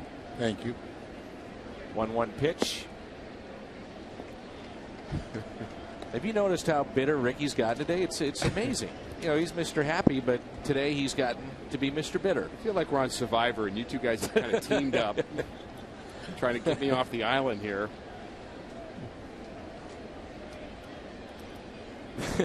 The 2-1 pitch as Kelly hits it sharply to third. Nice play in right. Nate Schierholtz didn't play Friday. Big base hit late last night and comes up with a fine defensive play in right today. The Hyundai replay as we head to a timeout.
That's the big robot that you see in many of the shots to promote the launch of Fox Sports 1. Again, that's August 17th. August 17th, the launch of Fox Sports 1.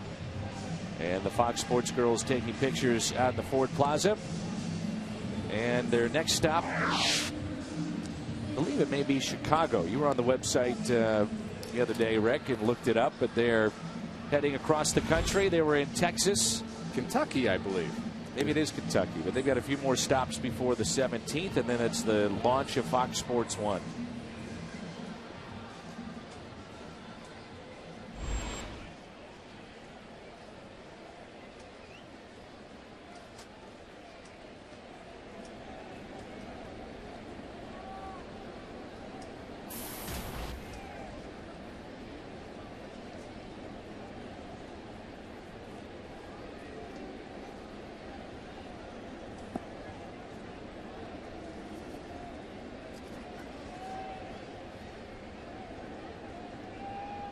David DeJesus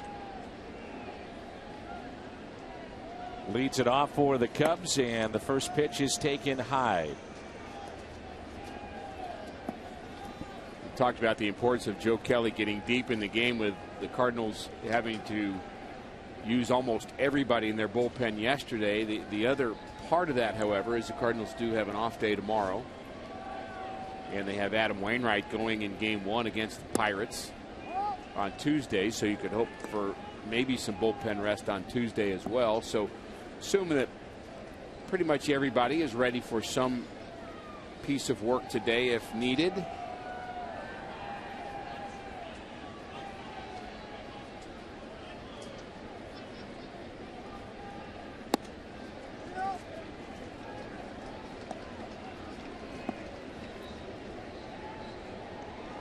3-0. Wainwright was pushed back to Tuesday night.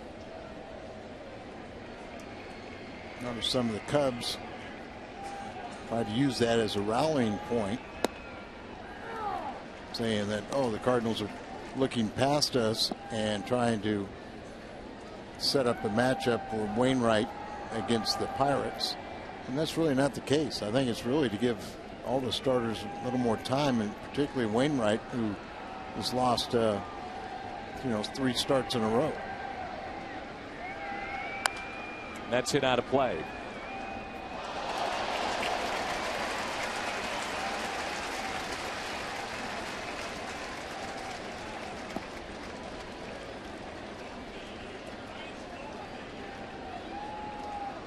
Our fans have good hands today.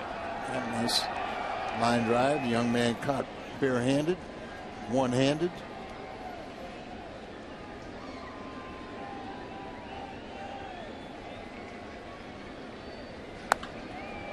That's pulled foul. Don't try to catch that one. Came up empty. And sore.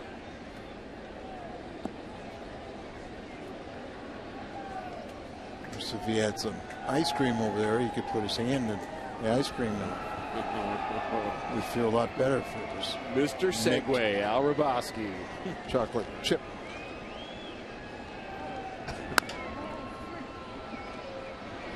Chance for Carpenter. Makes the play. 1 out. Nice job coming back in that at bat. Did not want to walk the leadoff batter for the 3rd straight inning. Time for the Charter high-speed pitch. Both these right-handers throw fairly hard. Edwin Jackson at 94. Joe Kelly 97.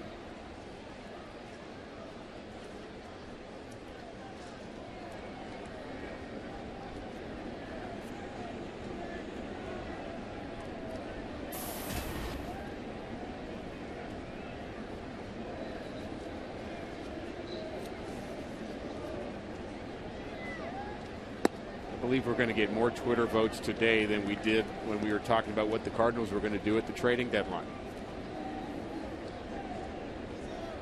Hot topic going on today. Keep those votes coming.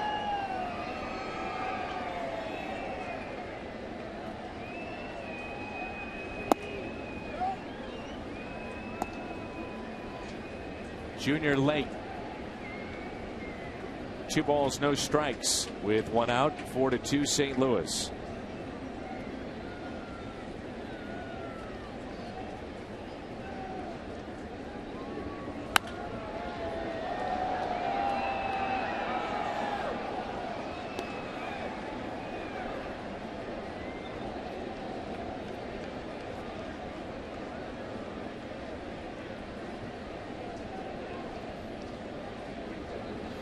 Been getting in on these batters just enough that all they can do is pull them.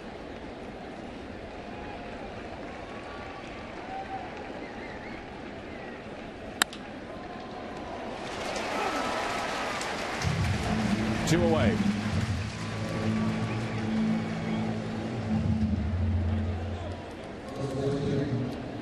Anthony Rizzo twice is grounded out to first.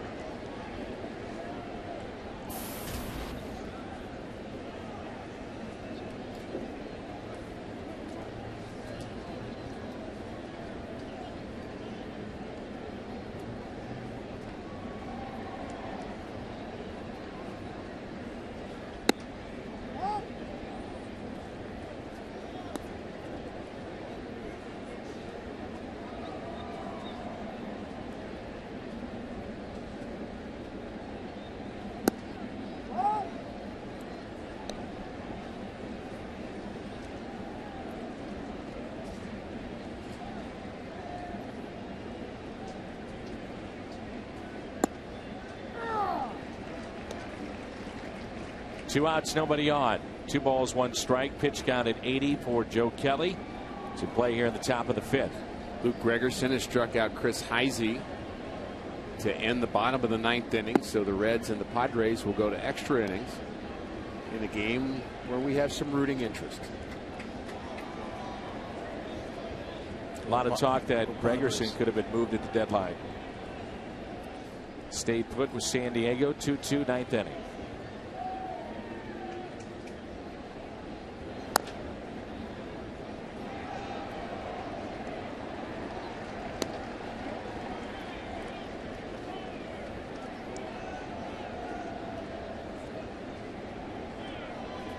Yes.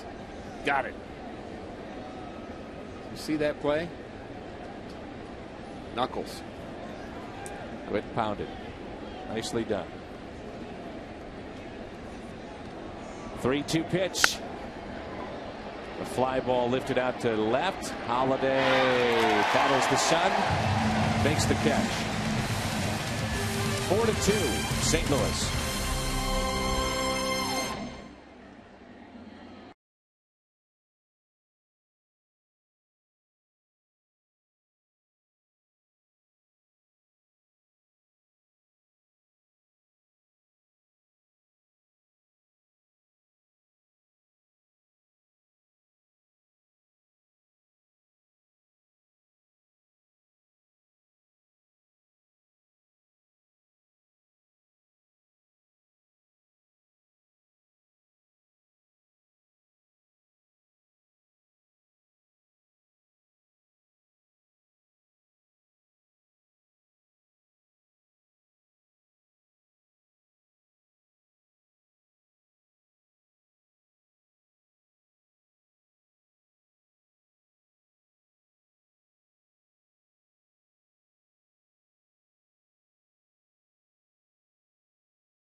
America's new 24-hour sports network, Fox Sports 1, will be your home for great live sporting events. All the news, highlights you want.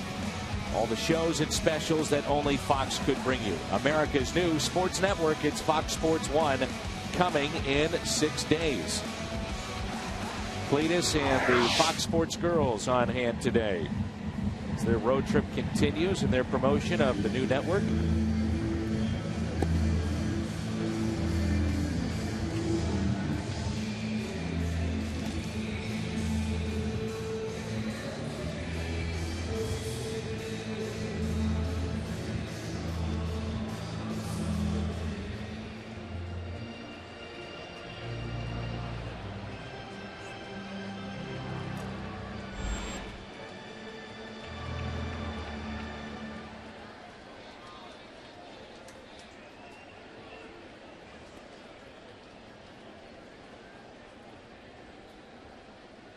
Matt Carpenter leads it off. And Carpenter, it's another multi-hit game. That's now 46 to lead baseball this year. First time he flied to center. He has doubled to right center, and now that base hit to start the home half of the 5th. Missouri Lottery Fox Tracks.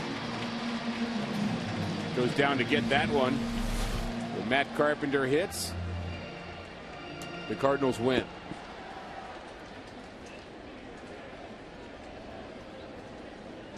Carpenter, Trout, Beltre, most multi-hit games this season. One of those guys, at least right now, moving into that category, just like Beltran, the conversation of the Hall of Fame, and that's Adrian Beltre. Not many people talk about it, but he has had a tremendous career, and he's done that at third base with the Dodgers in Boston, now Texas.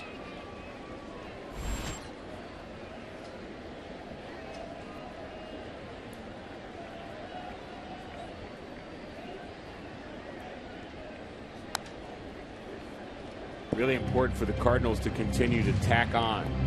Now, you've talked about it for years, how important it is to score in multiple innings, and kind of has a feel of that game where, you know, the Cardinals maybe should have a bigger lead than just 4-2.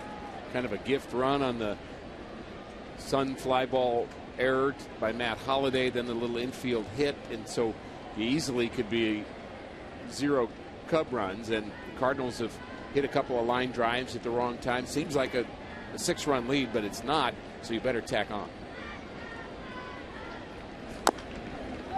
Ouch. Cardinals, when they're scoring in 4 or more innings, they have a 22-3 record. So you go out there and hopefully you put a couple crooked numbers up, scoring more than 4 runs, and you usually get a pretty good win. There's Conroy out to see Carlos. His dancing is going to be shut down a little bit tonight, isn't it? His night in Old San Juan fundraiser that he's put together this evening.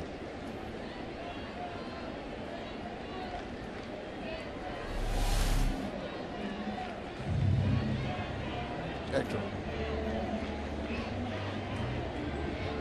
Just not enough armor. Yeah.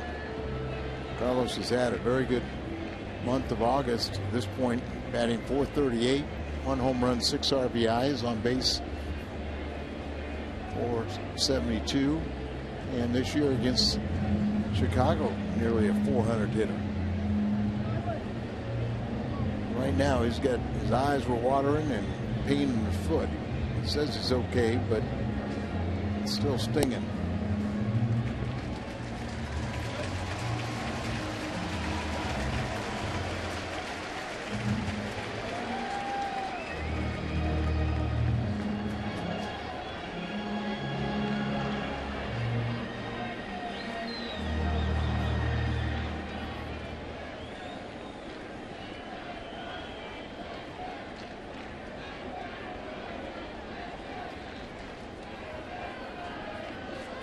Oh, 2 pitch. Instead, a check on the runner at first, and that's Carpenter.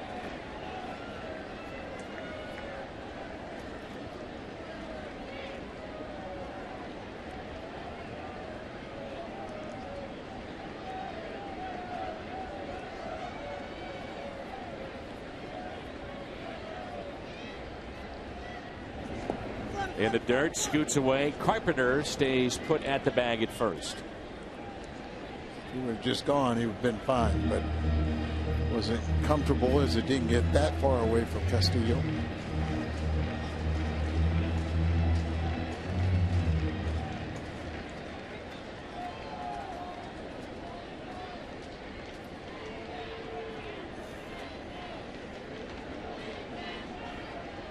Really like what they've seen out of Wellington Castillo, so much so that they made Giovanni Soto expendable.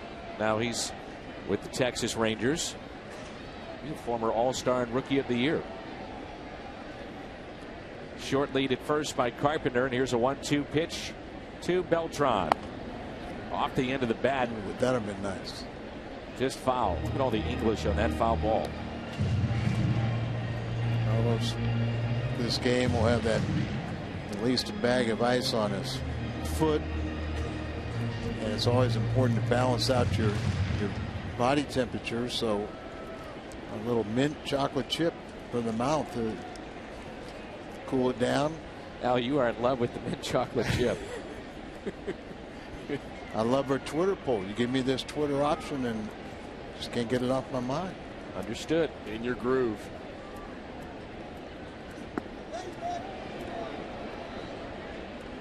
Strikeout of Beltran.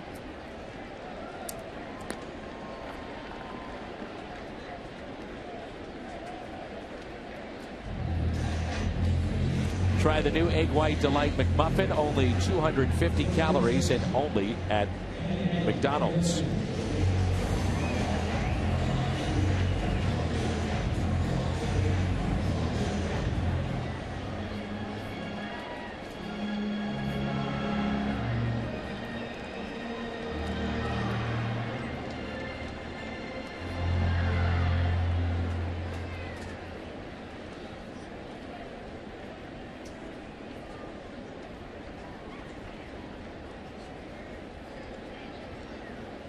One out, runner at first, and a check on Carpenter.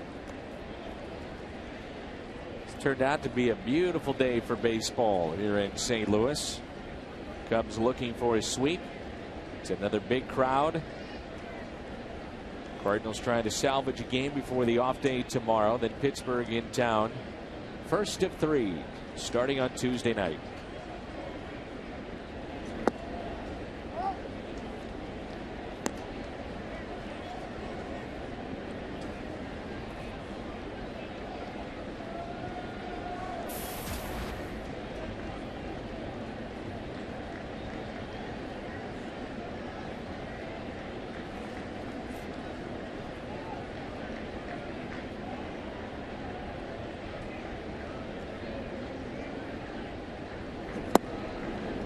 Big swing and a miss.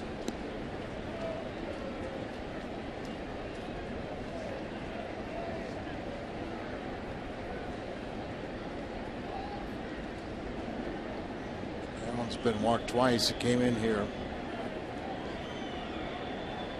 417 average, 5 for 12 against Edwin Jackson. So you can understand why he walked him.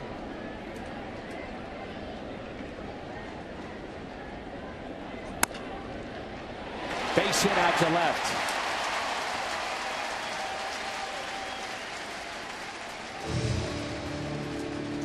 Should have walked him.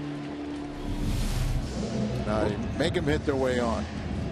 No ball hitter all the way, isn't it? And he hits that ball with authority too. And it's one thing to hit the ball on the ground, but when you hit the ball on the ground with that kind of speed, you're going to get it past a lot of infielders. Doesn't allow them a lot of chance to get range. So basically just a step and a dive for Murphy, the third baseman. And more trouble for Edwin Jackson as he has to face Matt Holliday, who's probably the hottest Cardinal hitter right now.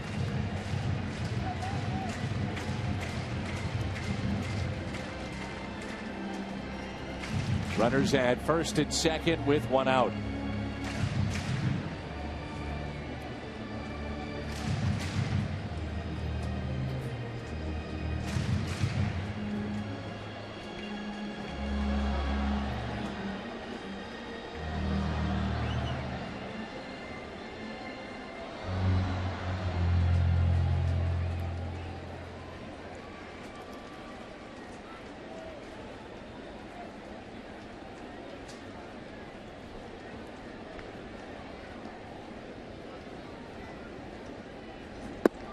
That's taken low.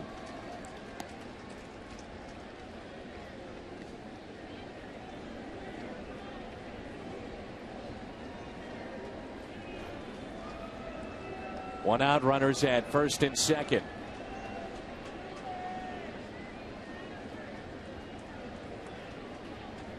Cardinals with 6 base hits.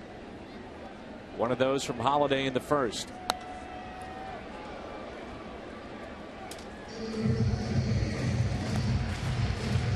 One of the things you like about Matt Holliday and what we've gotten to see from him over his career as a Cardinal is he rarely gets cheated. I mean, he's going to let it go. He has a power swing and just a strong approach to anything, and really pound for pound as strong as any player that I know in this game. He's just very, very strong physically, but the at-bat mirrors it. Quick bat speed, just attacks the baseball like that. And sometimes you come up empty, but that's okay. How would you like to be standing on the mound after that swing? What would your thoughts be if you were Edwin Jackson after that swing? Oh, great, I got a strike, or oh, I'm glad he didn't hit that up the middle.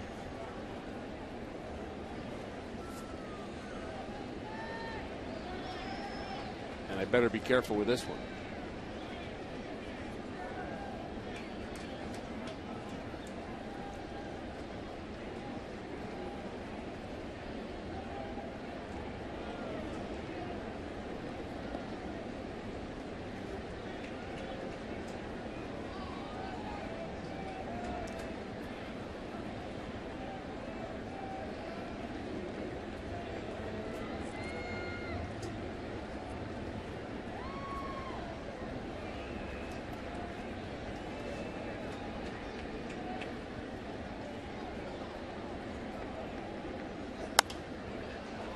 Out of play.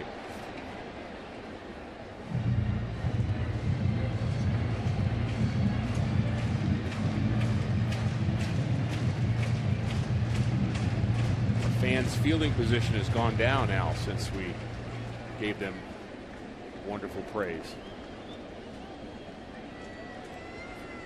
Sometimes it happens. Get it tomorrow.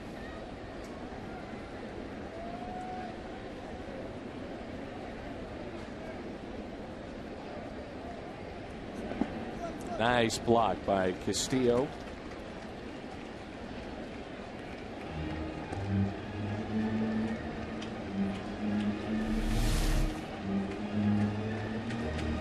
Right base. See him trying to guard the between his legs with the glove. That ball would have stayed down on him, it would have been in trouble, but bounces up.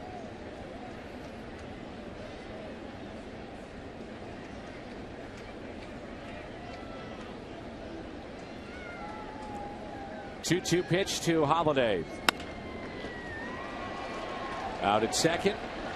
Out at first. The 26th time that Holiday is grounded into a double play.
We had the pleasure to meet Clara Henderson, who is 100 years old, and she is from Belleville. And Clara, such a nice lady, attending her first Cardinals game today. She's 100, and it's her first Cardinal game today. Very cool to have the chance to meet her. And Matt Adams takes over at first. Beltran out of the game after that foul tip off his foot. Craig moves from first to right. Clara says she watches all the games and listens to the radio and very knowledgeable, but the first time she's been at the ballpark, at any of the ballparks. It's amazing, isn't it? She's going to go back to Robinson Field and Sportsman's Park, Busch Stadium 2, and now 3. Wellington Castillo, 4-2 in favor of St. Louis. Got to keep an eye on Joe Kelly. He's only allowed 3 hits, a couple walks, but you know, his comfort zone is about 6 innings.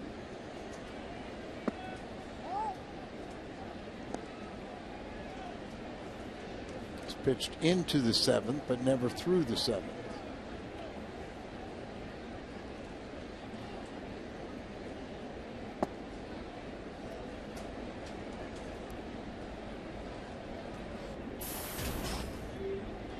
Two balls, 1 strike.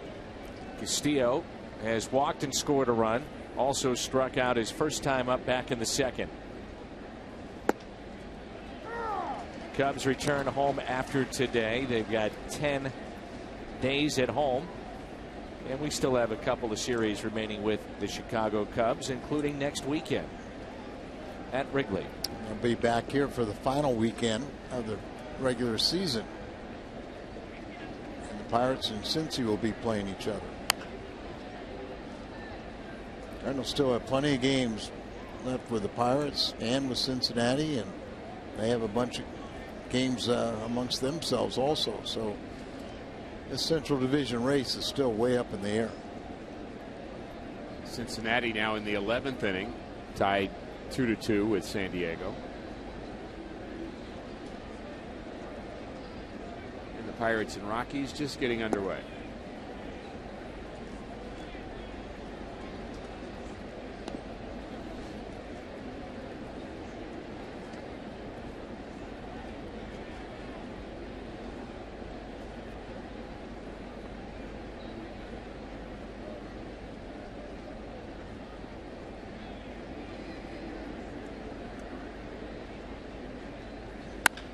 Up the middle, base hit. Tying run will come to the plate. And we've talked an awful lot about the offense, but the starters not going deep into games, and that may be the case again in this ball game. Pitch count at 90 for Joe Kelly. Known for years at StubHub, it's a great place to get the seats you want. Home or road, StubHub.com. Also, with all the different numbers they do keep numbers on, where a starter is comfortable with his pitch count. And it seems that Kelly's comfort zone is about 6 innings of work and 85 to 90 pitches. It's butted foul by Nate Shearholtz. Strike one. I'd say thank you very much. The way he's swinging the bat. Potential power threat. Getting late in the ball game, down by 2. I'm with you.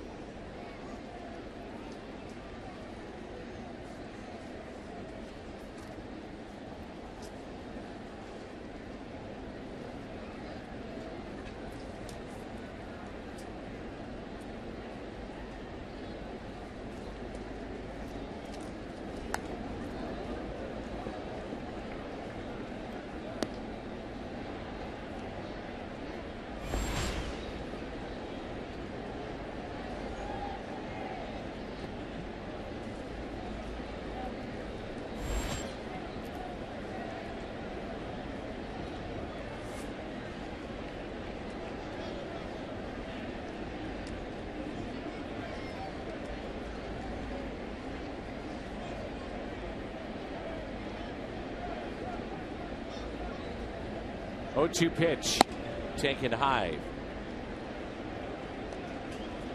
Quite the contrast in pace. Michael Wacha and the way that he works.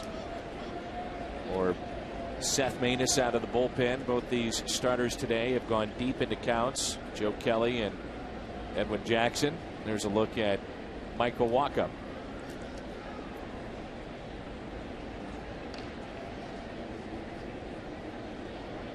One-two pitch from Kelly. Instead of check on the runner, and Adams got a knuckleball or just lost it.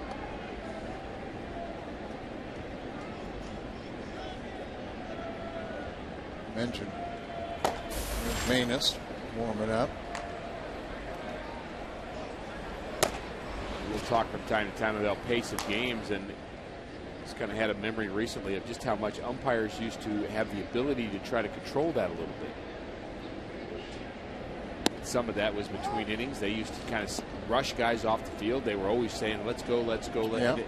They actually were controlling the pace of the game and telling batters to get in the box, telling pitchers to get ready. And I'm just not sure that's in their job description anymore. Well, it is, but they're not in their mind. They're not enforcing it. And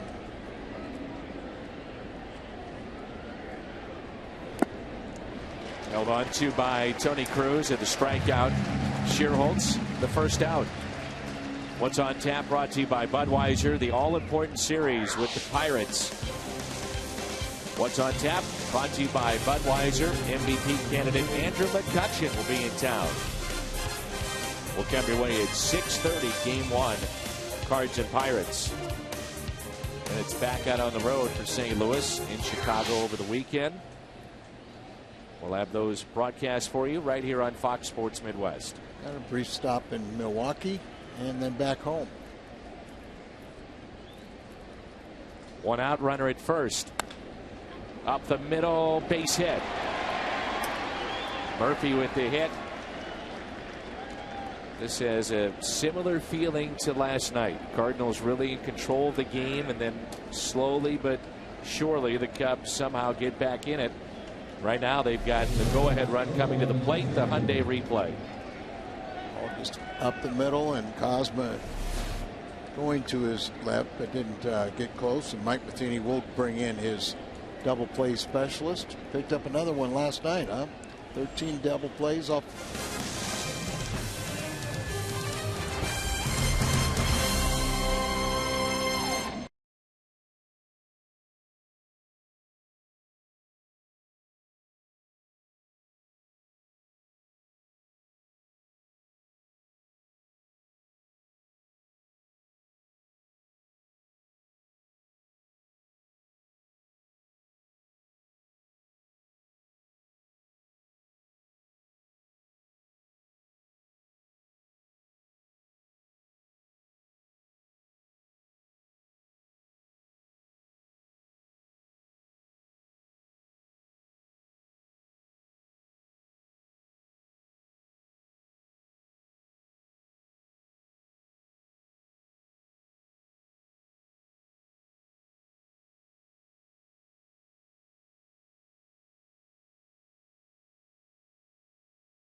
Medicine, one of this year's Fox Sports supports charities. So join us in the fight against autoimmune diseases. Donate now by visiting hopkinsmedicine.org/Fox. Seth Maness, Chevy called to the pen. The double play machine is in. Well, he does it by throwing balls down in the zone that have late movement. He has a deceptive motion, not overpowering. And he has just been a big asset for Mike Matheny and Derek Lilliquist out of the Cardinals bullpen. And they need him again. Precarious lead. Also been good at leaving runners out there. Only 11.4% have scored. Hoping to make that number even better here today. That's out of play. Runners at first and second. One out. Starlin Castro at the plate. Seth has stranded 28 out of 32 runners. His 13 ground balls induced lead the National League and tied for the Major League lead with Lindstrom of the White Sox.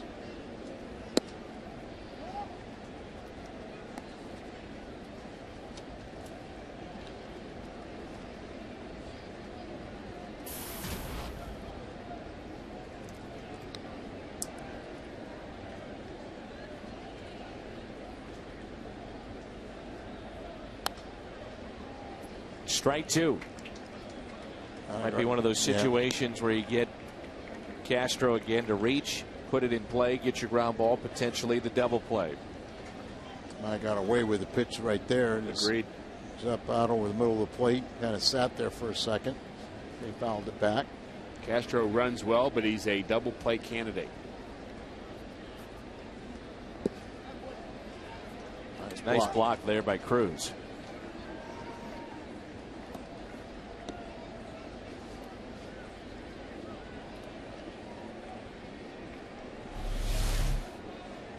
See the block.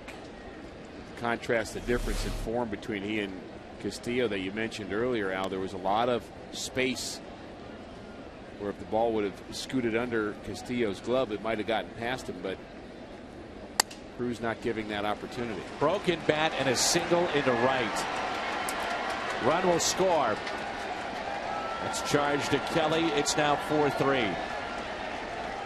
The Cubs have scored their runs on an infield hit, a drop ball in left, if you want to even call it that, with the sun in the eyes of Matt Holliday, and now a broken bat single into right. But it's been that kind of series, and that's the way things have gone against St. Louis. Well, credit Castro. He goes the other way with it. He breaks his bat, put the ball in play. Good things happen, but certainly not a bad pitch from Seth Manis's point of view. He's got a bad result. And that comment you made, Dan, which I think was right on, this game starting to have the feeling for us sitting here and for those watching of yesterday's game, and that feeling is the feeling the Cardinals have to fight right now. They might be thinking it in the back of their mind, but they've got to push it back as far as they can and just say, no, today's a new day, this is our game. But again, it's tough to overcome that sense that things are starting to snowball again. And they weren't able to continue to build on the lead. They did get 3 in the first, got 1 more in the third, but missed a few other opportunities. 0-2 pitch. Hit out of play. Average against Seth Manis has been pretty good. Righties 287, the lefties 304, but the double play has been able to negate some of that.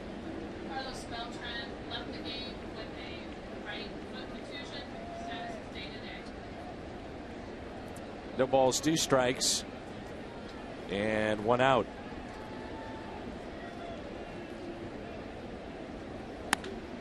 It's sharply but foul. Randy Schote throwing in the Cardinal pin behind Seth Manis. And you mentioned Dan Beltran being out of the game earlier. The announcement is from the Cardinals medical staff that he has a right foot contusion by fouling the ball off his foot at the plate, and his status is day to day.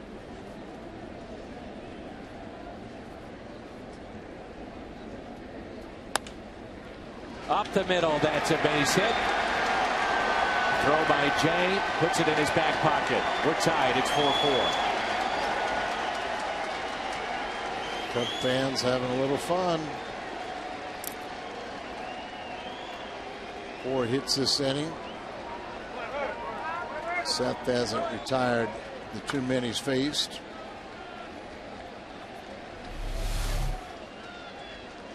It's a ball up the middle. You're looking for a ground ball. He gets it, but it finds a hole up the middle.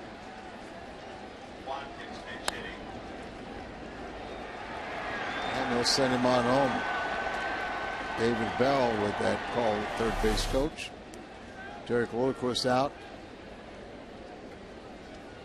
I think there's any doubt that David Bell is sure on the radar screen of many teams to be a future manager. He's done that in the minor leagues. Now the third base coach. A very good playing career. 3 generations of Bells that have played in the big leagues. Logan Watkins will be the pinch hitter. We saw him last night. He struck out in that role. It's runners at first and second. Close the book on Kelly.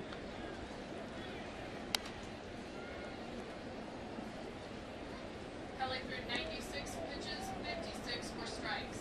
96 and 56.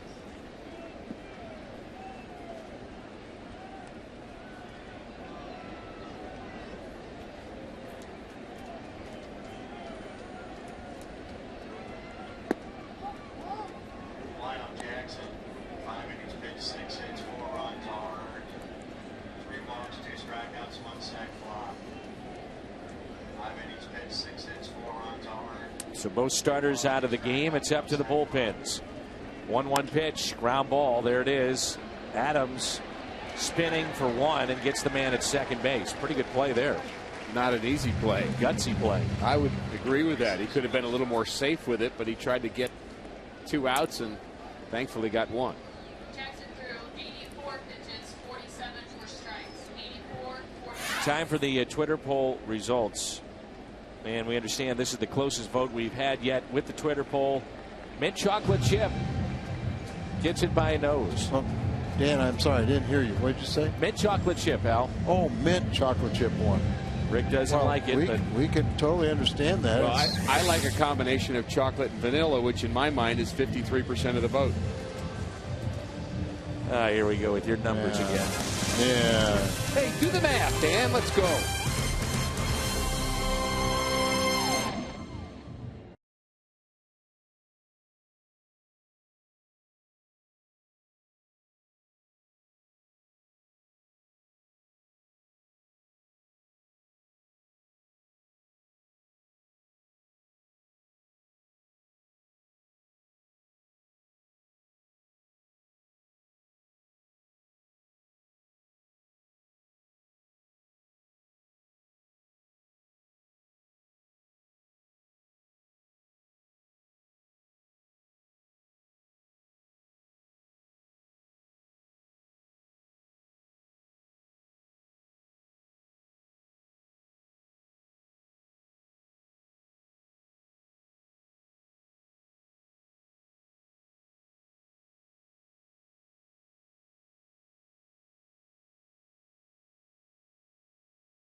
He is in for St. Louis.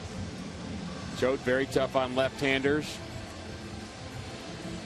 Been a bit of a workhorse, although he doesn't get a lot of innings. Hard delivery to pick up. Been effective more often than not. And his chore is to get David DeJesus out and stop the bleeding here in the 6th inning and give his team a chance to get back on top in the bottom half. This game has turned again in the middle to late innings. Runners at first and third. 2 outs. David DeJesus.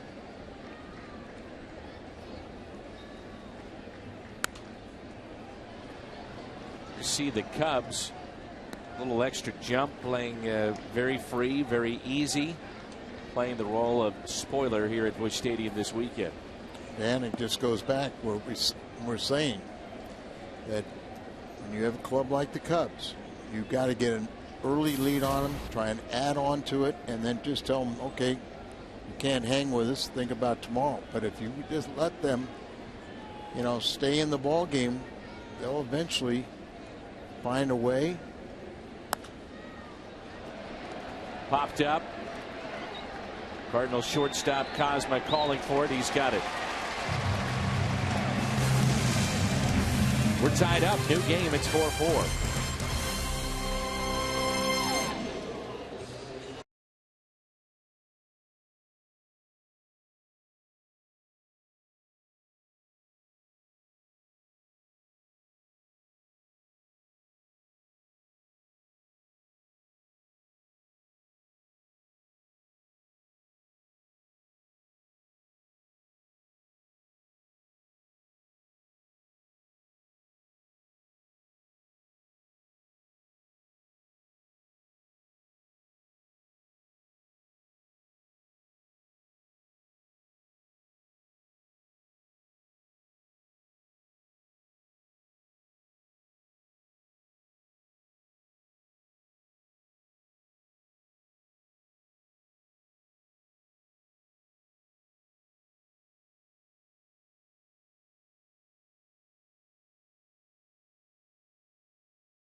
Promotions for kids 15 and younger. 24th, 12,000 kids get a one-of-a-kind Fredbird Kids Cap. It's courtesy of Ice Mountain. Then it's the Build-A-Bear Workshop. The next day, it's Fredbird's Birthday Bash coming up. How old Fredbird going to be now? Serious question. I have no idea. I'm thinking he was came into existence about early 80s. That's what I would say. Think he'll be 30? He may be. Could be. 83. Chevy called to the pen. Big right-hander Blake Parker. He's been busy in this series. And he's been good. Pitched the first 2 games of this series. Total of 1 1/3 inning, just 1 hit, 2 strikeouts.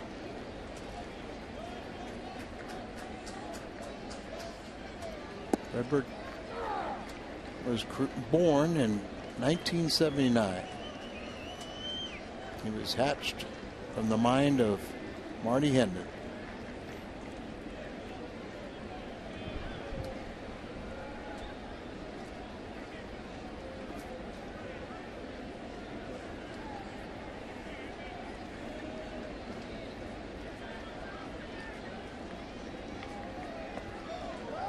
Thought we might get a chance to see Eduardo Sanchez in this inning. Haven't seen him yet in the series. Perhaps we will before this is over. Former Cardinal, just recalled by the Cubs.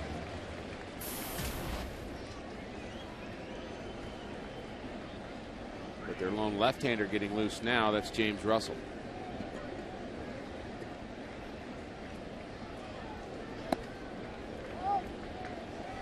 Cubs have made a couple of plays defensively that have saved runs. And look at how they scored their first 3. Infield hit, broken bat, and a ball lost in the sun. Play on David Freese right now is huge. Huge. Exactly right. RBI for David, but could have been more. At least 2, maybe 3.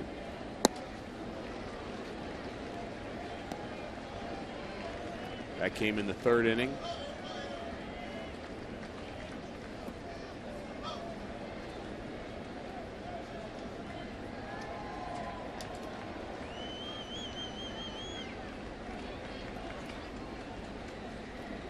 Parker, 16th round selection, 2006 draft. His major league debut last year. Holds the Iowa Cubs franchise record with 41 saves. This is a young man from Fayetteville, Arkansas. 2-2 the count.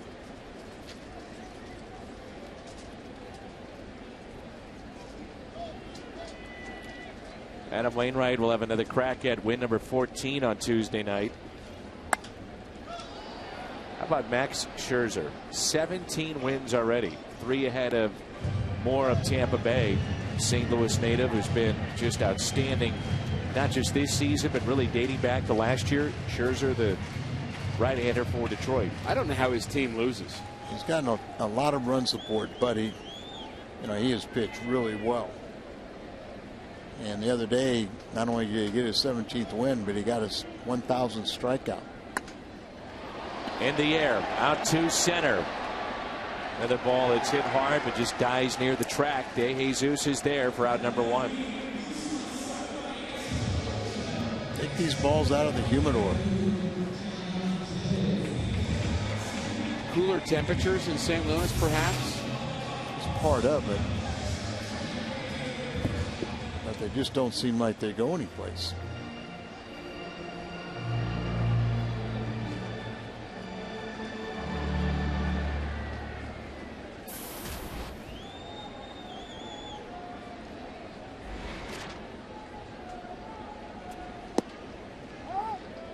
John Jay came up with runners on and lined out to Rizzo.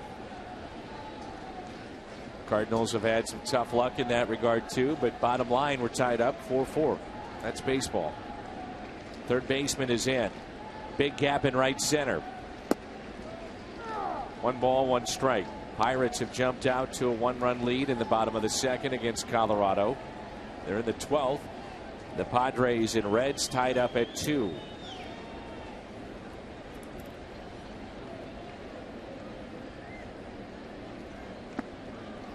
could say there's something true about this game that really kind of mirrors where the Cardinals are overall, that if you were to say we'd be tied going into the bottom of the 6th, our bullpen against their bullpen, we'll take it because we'll win, if you thought that at the beginning.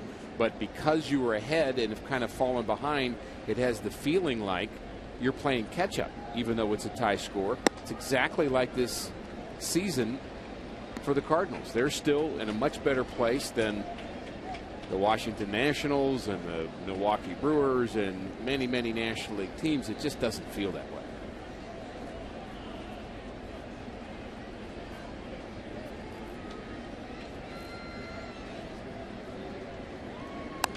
2-2. Hit on the ground to Rizzo.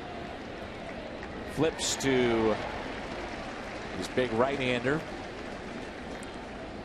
As Russell is getting loose in the pen.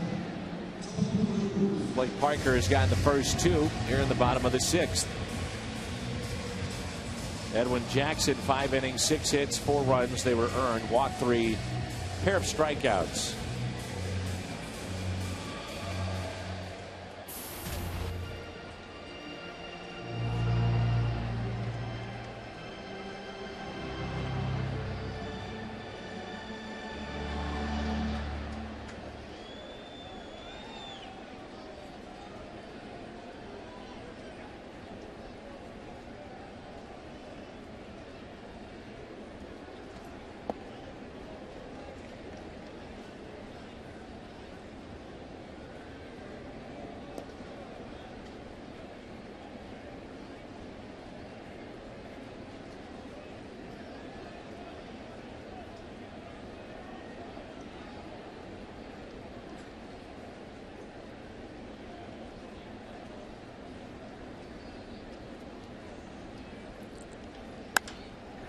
Out to right center, tailing away from De Jesus, and he won't get it.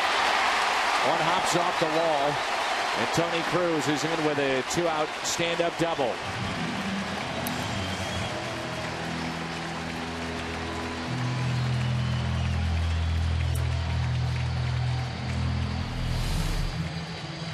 Set up away. It's a target down and away, and Tony gives it a ride. Drives this ball out to right center. De Jesus kind of stopped his all-out dive for it, and they tried to go down to kind of slow his forward progress, and so he could reverse directions quickly and gets it back in, but not before the double.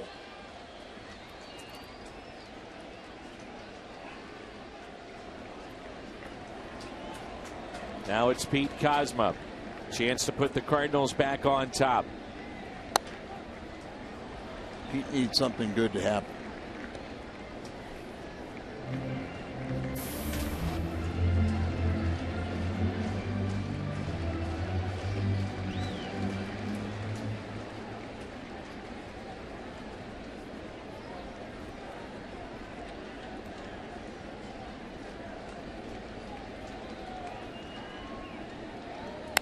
Up the middle, base hit. Cruz being waved in.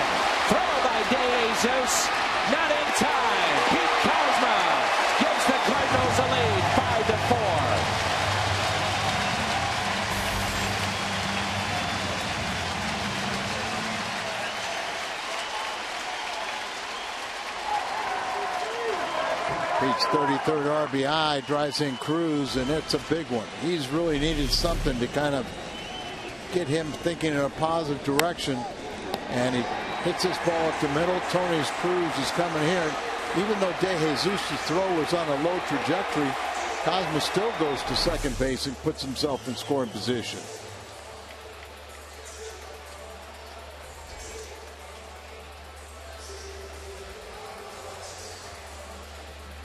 That'll be it for the right-hander. Adrian Chambers will be the pinch hitter when we come back. Cardinals back on top. It's 5-4.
rewind.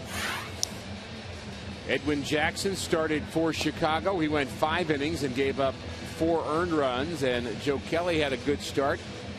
Bullpen gave up a couple of his inherited runners, and he's out of this game as well. A couple of RBIs from David Freese, and the Cardinals have retaken the lead here in the bottom of the 6th. And now they'll face the lone left-hander in the Cubs bullpen, James Russell. Russell's been a pretty good pitcher, but got off to a good run, 17 straight outings without allowing a run until May the 8th. He gave up his first run of the season. He pitched on Friday night. He came in and struck out the 2 batters he faced, picking up his 18th hold. And I think when you have the short bench like Mike Matheny has, if they counter and bring in a lefty, you announce a left-handed pinch hitter, and they counter with a left-hander, you just don't have the depth on your bench that you have to go ahead and let Chambers bat, and this is a tough assignment for the left-handed hitter. Chevy called to the pen, Russell, Chambers. And there's a strike on the outside corner.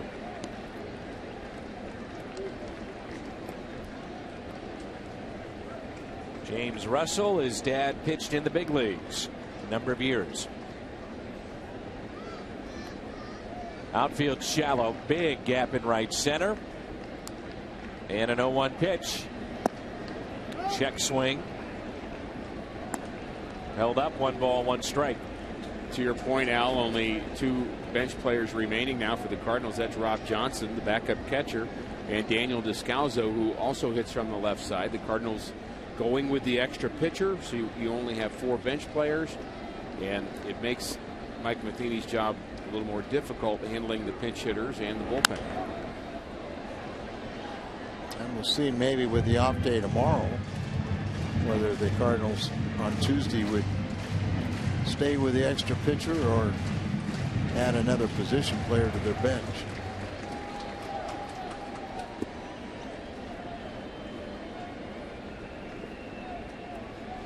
Segrist at a 1-2-3 inning after coming in with a runner on last night in the 7th. Chambers, all kinds of English on that baseball. You can see that happening. Off the end of the bat, spinning as it heads down to third. And the speedy Chambers is aboard. Now let's see how creative the Cardinals want to get, even with 2 outs. But the dynamic of having speed at first base can change what you may want to do. Look there, you can kind of see how that ball goes rolling up his arm right off the end of the bat. And so that's where you got that little crazy movement.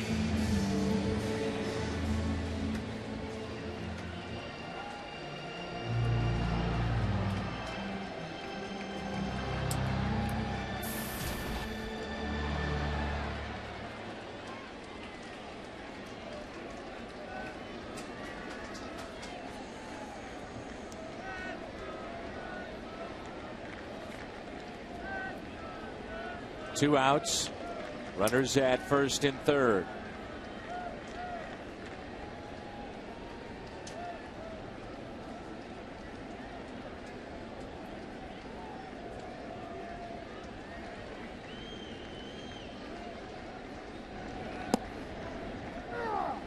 Strike to Matt Carpenter. The 8th hitter in the lineup, most RBIs this season. Interesting note there to see Pete Kozma at 27. By the way, Pete is among the league leaders in many categories for rookies. So you make the case as to why he has been valuable this year. Games played, sure. Number 1.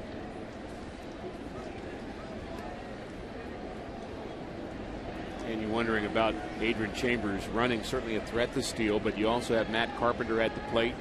You don't want to risk taking the bat out of his hand with an RBI opportunity for him with 2 outs. And you have to worry about the pickoff too, and not that you want to play it safe all the time, but I think in this case I just assume that Matt Carpenter swing the bat. I agree.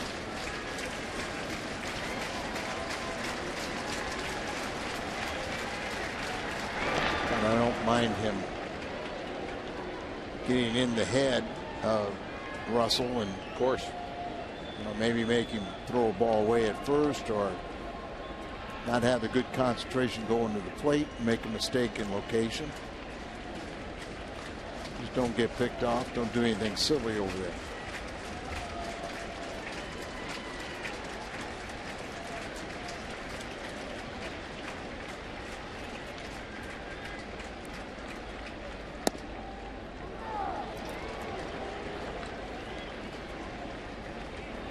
That's so good.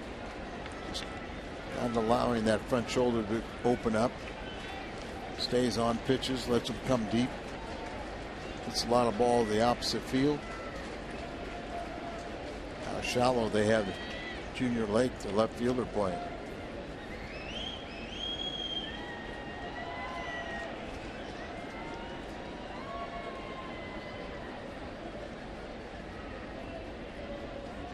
Carpenter with a fly ball. The shallow left center. That's where they had it played. Pete Kozma, the rookie, delivers with a base hit. 5-4 St. Louis.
.22 games. You see the whip, the 25 strikeouts, the 9 walks. Record of 0-1. And today will be his 23rd appearance. We mentioned last night Segrist came in at the 7th after a leadoff walk and then got the next 3, and that is your Chevy called to the pen. Segrist has been good since the All-Star break, but he was better than good before the break. Even sharper then, and he did pitch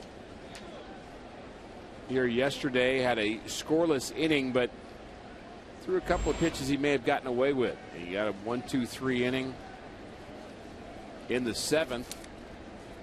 And this is an important high leverage situation for this young left-hander right now. A little bit different story for the young Cardinal pitchers to be in games that are close as the August rolls on, getting close to September, and a little more scoreboard watching. I think really going to find out about these young pitchers. One way or the other. I like to think they'll all be good. They have good enough stuff to be good, but it's a lot goes on between the years. It's going to determine how well they will pitch during pressure of a pennant race. 1 ball, 1 strike. Junior Lake, Anthony Rizzo, and then we'll see Wellington Castillo. Beautiful day. August 11th. Are you kidding me with these temperatures here in St. Louis? What a day. A little bit low. 2 balls, 1 strike. Running for base hits is part of Lake's pedigree. Got a little pop in his bat also.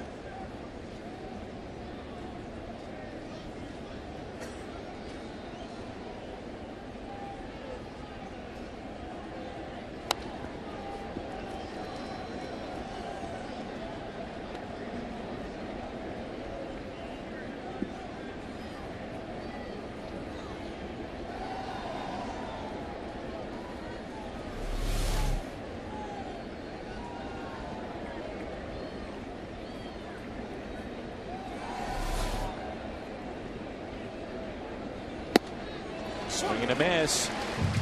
Junior Lake strikes out. That's how we start the top of the 7th.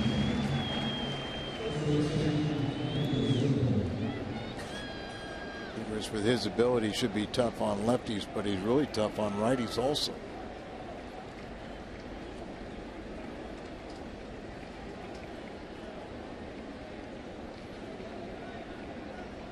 Anthony Rizzo with 1 out. Twice he is grounded out. Both times were to first. He's also flied out to left. 18 home runs for Rizzo. 7 of them have been off a left-handed pitcher.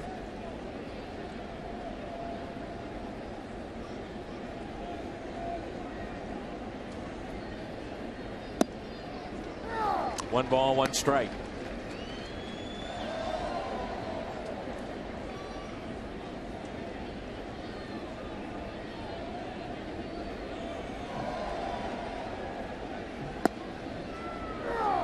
One and 2.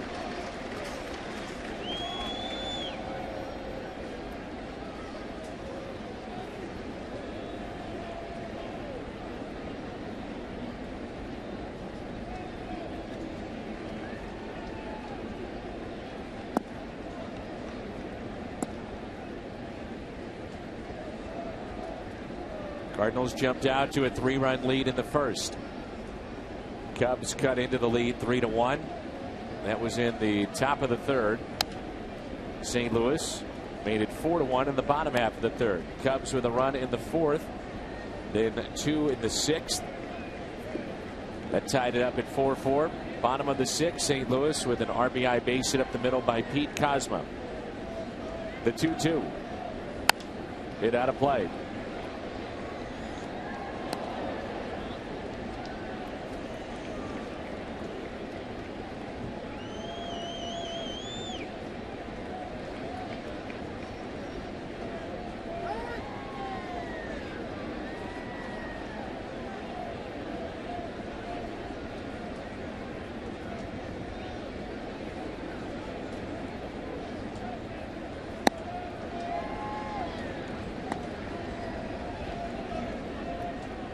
A little early to tell on Segrist because we really haven't seen him pitch a high number of innings, Al, but just curious what your take is on whether or not you see him as a potential starter or reliever down the road. Talked about it some yesterday. I can see the could be either way, but the one thing is he's one of these lefties that really looks like has better success retiring right-handed batters than lefties. So that kind of indicates more of a starter mentality. How big and strong he is. It's like there's a lot of people in the Cardinal organization are split with that determination also. All I know is I like his arm. Absolutely. 1 out and a runner at first. Wellington Castillo.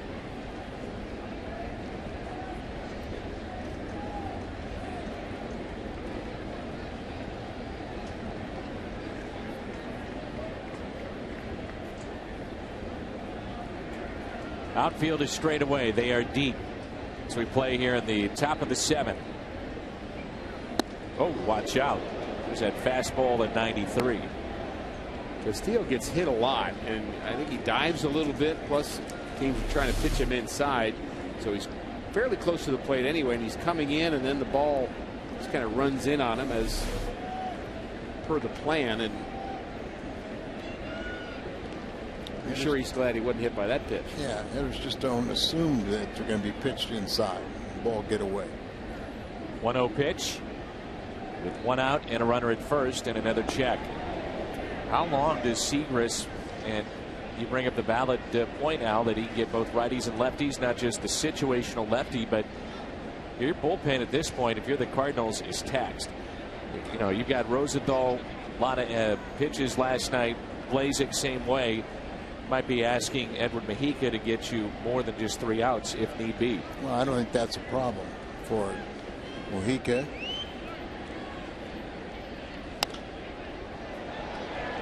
Pitch is popped up. Kozma. 2 outs. Well, I know it's not a problem, but the question would be, Segrist, how far do you go with him, No, too? I think you try and extend him a little bit also. And there'd be no problem. You know, what's the problem with trying to get 2 innings out of him? Absolutely. And one that, as long as he's doing the job. That is one of the things that I'm concerned about. Is it seems like our guys are all geared to go 1 inning each out there, and now we're starting to find some of our starters aren't giving you the innings that they did in the first half. You know, where the bullpen is now being accounted for say 12 outs rather than 6. That makes a big difference over time. Sure does.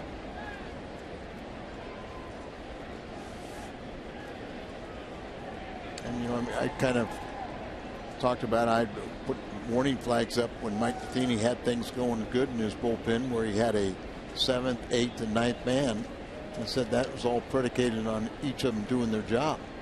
But if you have somebody has a bad outing, he may have lost the game.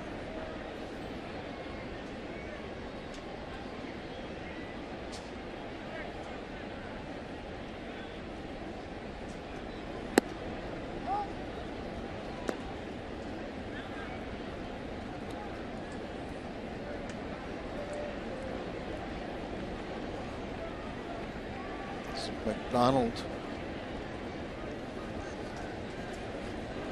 he was just recalled. 34-year-old, a career minor leaguer.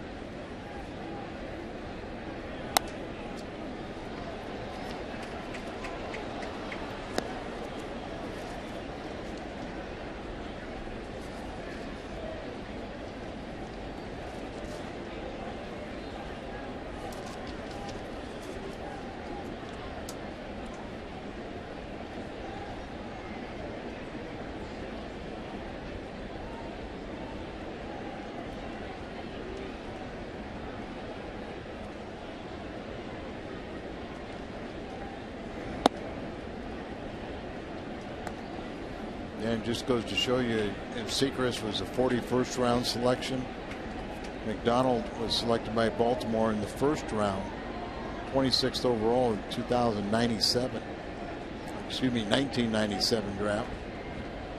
Played in the big leagues with Baltimore, Minnesota, Cincinnati, Boston, and the Yankees.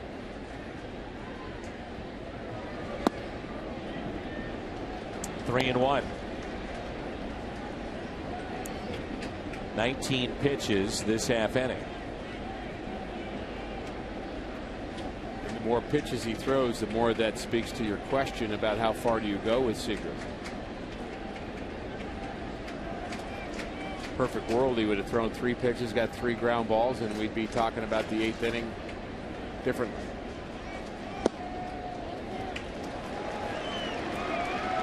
Asking for trouble here. And of course, I was also, as you're saying, we're talking about if he's being efficient, right, and doing the job.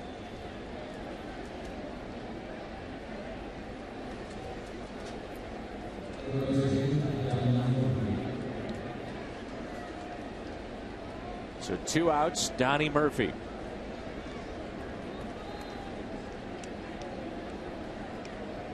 Fourth walk for Cardinal pitching today. Those totals have really been going up. 0's great. 1's great. 2's good. 3's not so good. 4's too many. And when you're doing it nightly, they add up.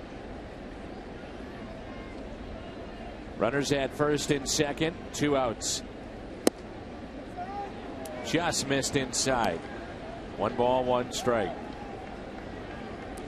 Donnie Murphy with a tremendous play at third to take an extra base hit away from David Freese with the bases loaded.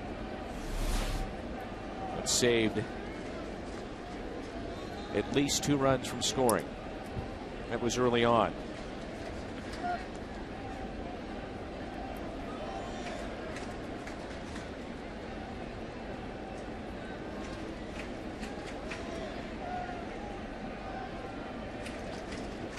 Here's a 1-1 pitch.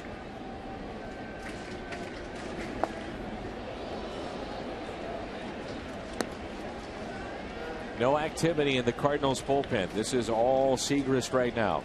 That pitch almost looked like it went behind That's what I thought. Murphy. Has this not hit him? Here's a breaking pitch. Kind of behind him, between his legs. Looked like it hit looked him. like it hit that right on his right shin above the ankle, right? Looked like the change in direction of the jersey or the pant leg.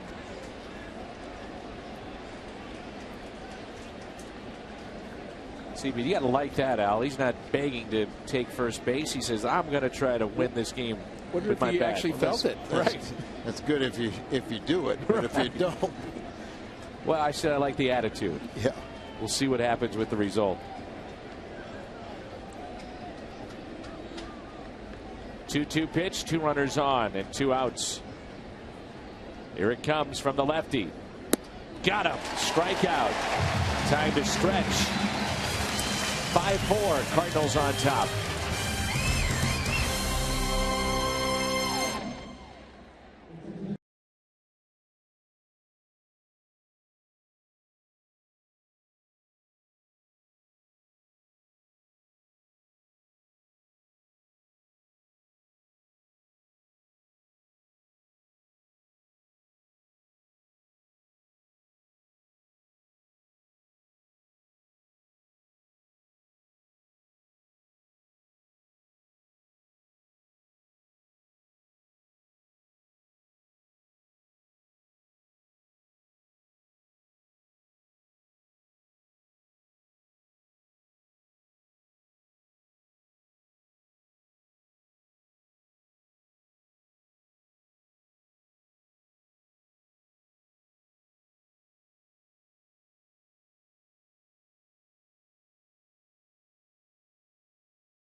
Music first, it's the sound of history being made. Here we go.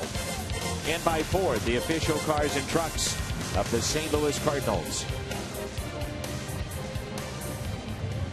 Beautiful afternoon for baseball as Segrist is able to get the 3 outs in the 7th. Indication, as we talked about with Mike Matheny, having a short bullpen today. No one was up and throwing in the Cardinal bullpen with Segrist pitching into trouble. And now they do have a reliever up, and it looks like Mojica. So maybe Mojica will have to go the last 2 innings.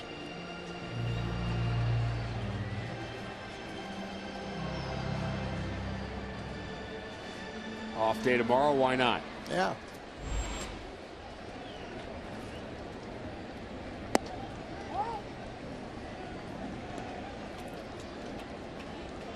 Matt Adams. Cardinals got good news. X-rays negative on Beltran after the foul ball off his foot.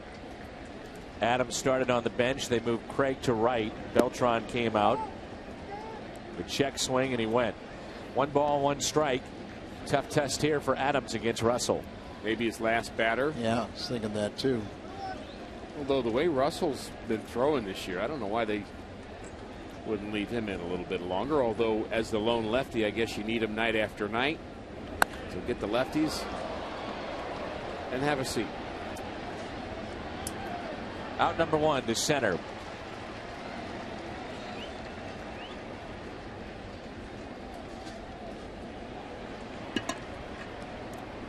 Got the lefty. And now he's going to go have a seat.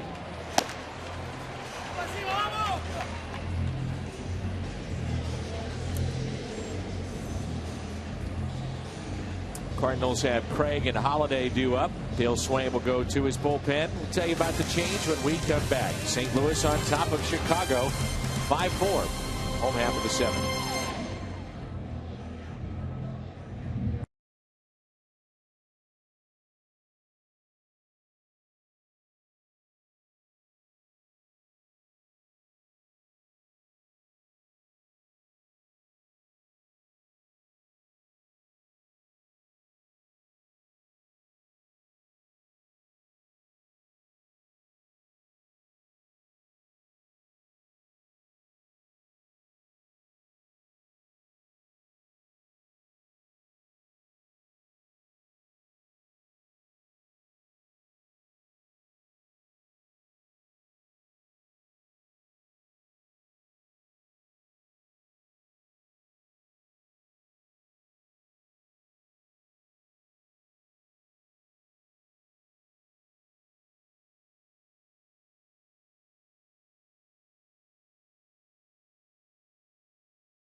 Penn, second appearance in this series. Crowd today 43,240, 43,240. Just a perfect afternoon for baseball. Rondon is a Rule 5 pick from Cleveland. After a good start, pitching scoreless ball in 18 of his first 32 big league careers or outings. In the minor leagues, 36 and 36, ERA 3.88 in 120 career minor league games. Fastball taken high by Alan Craig. 2 walks and a single. Run scored today.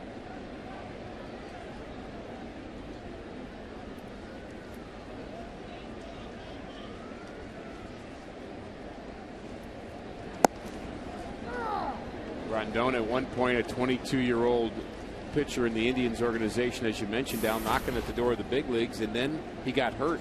Had to go back to A-ball, so the Indians weren't quite sure what to do with him, and the Cubs taking a chance on him. So I guess if you're a pitcher, never lose heart. Somebody may want you later. And slicing towards the gap in right center. Drops in for a hit. Craig is 2 for 2 and on base for the 4th time. It's also what he is against this pitcher, 2 for 2. And the injury you're talking about is Rondon underwent Tommy John surgery on his right elbow August 25th, 2010. He had faced Alan Craig one time prior to today, and Alan did the same thing. He got his second hit off him.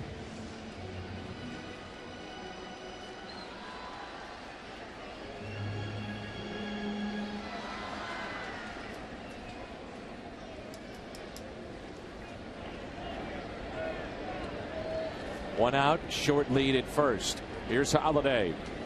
Inside. Clearly the book on Holiday, Cubs perspective, we're going to pound him in. They've tried to do that all series long.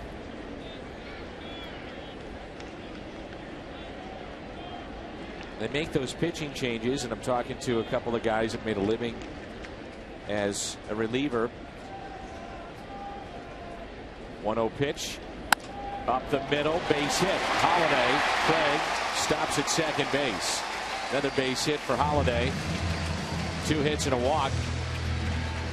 But I was about to ask you, how much has it changed? And you guys pitched in different eras to where you're out there in the bullpen. Let's just take Holiday for an example. You're in Doan, you're going through the books out there with your bullpen coach and saying, hey, this is how we're approaching this guy. But how much is that done now as opposed to when you guys were pitching? Books? There was no books. We didn't even have a card down there showing you what the lineup. You had to use your own memory. And there was really, you had the hitters meeting or the relievers meeting in the beginning of the series, but it was never anything real extensive of how to pitch everybody. You were expected to find out and know yourself. I would say different relievers had different ways to approach it. There were certain guys that felt, I don't want a lot of information about the other team because I'm going to do what I do. Todd Worrell would have been one of those guys. I'm going to throw hard and throw sliders, and I don't need to know. So I'm pitching to my strengths as opposed to what I'm going to do what I do, and you're going to confuse me if you take me in a different direction. I like more information I had, the better. I needed it, but I only wanted to get information from other left-handed pitchers. 0-2 the count on David Freese. And Dan, remember when I was pitching, it didn't matter if it was the starter or the first reliever, he did the job until he failed to do the job. He never took somebody out just because it was, whether it's a save situation or because it went from the 7th to the 8th inning. If the pitcher ahead of you was doing the job, he stayed there. But we wasted an awful lot of energy in the bullpen warming up. I think they're a lot better at that now. Absolutely. Who are you up for is an important question. And when? There were times when I'd be up with a right-hander and I knew there was, like, say 3 or 4 right-handers coming up, and there was nobody on the bench that was going to, but I would pitch and I'd face the right-handers just because, the Red had more confidence in me. And then there were other times when you did go lefty, lefty, righty, righty. Inside to David Freese. 1-2. Rondon, a hard thrower. Last pitch registered 95.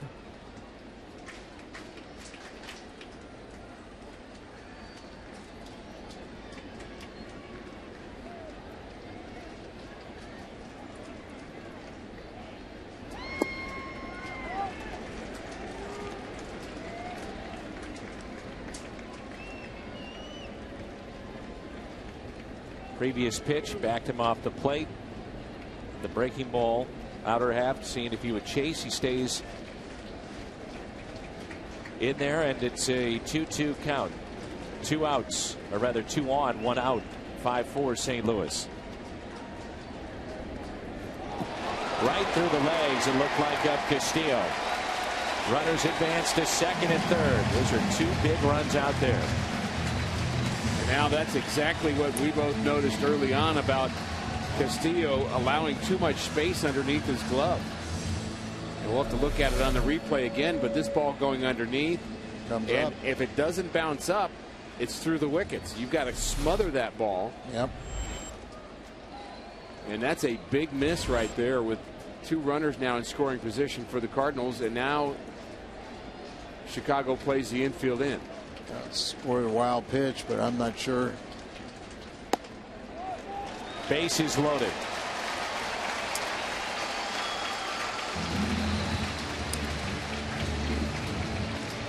Colorado has come back with a run, 2-1. That's in the 4th inning. They're in the 13th with the Padres and the Reds. That game is tied up at 2. Bases loaded here, 5-4 St. Louis. And a guy that's swinging a pretty hot bat, John Jay, steps in. Remember, they only have 1 lefty in their pen, and Russell, and they've used him already. And John Jay has faced Rondon 1 time, and he has 1 base hit against him. It was a single. Take that.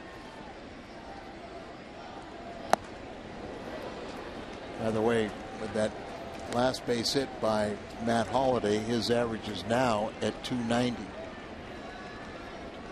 So look for Matt. He's a career 300 hitter. He'll be near that or not over it when the season's set and done.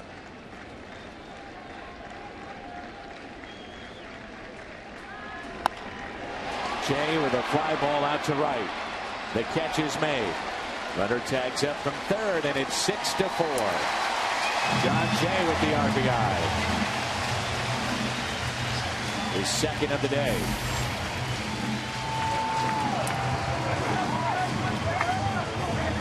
A wild pitch really set this up.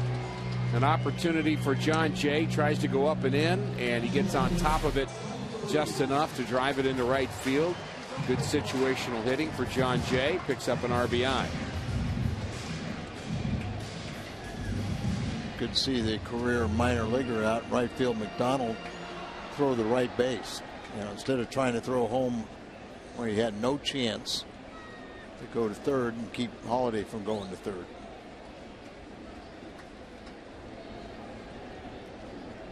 Two outs, 2 on, and Cruz fouls it back for strike one.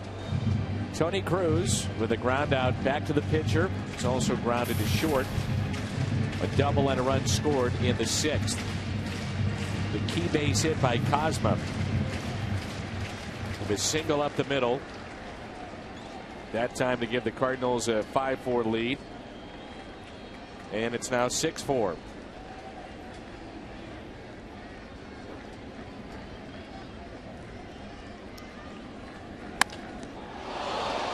Just a rocket back to Rendon, and he makes the play. Second time in as many games that has happened against St. Louis. Just like that.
Let's go to our studio. Pat Paris standing by with the Bomarito Sports Update. Pat?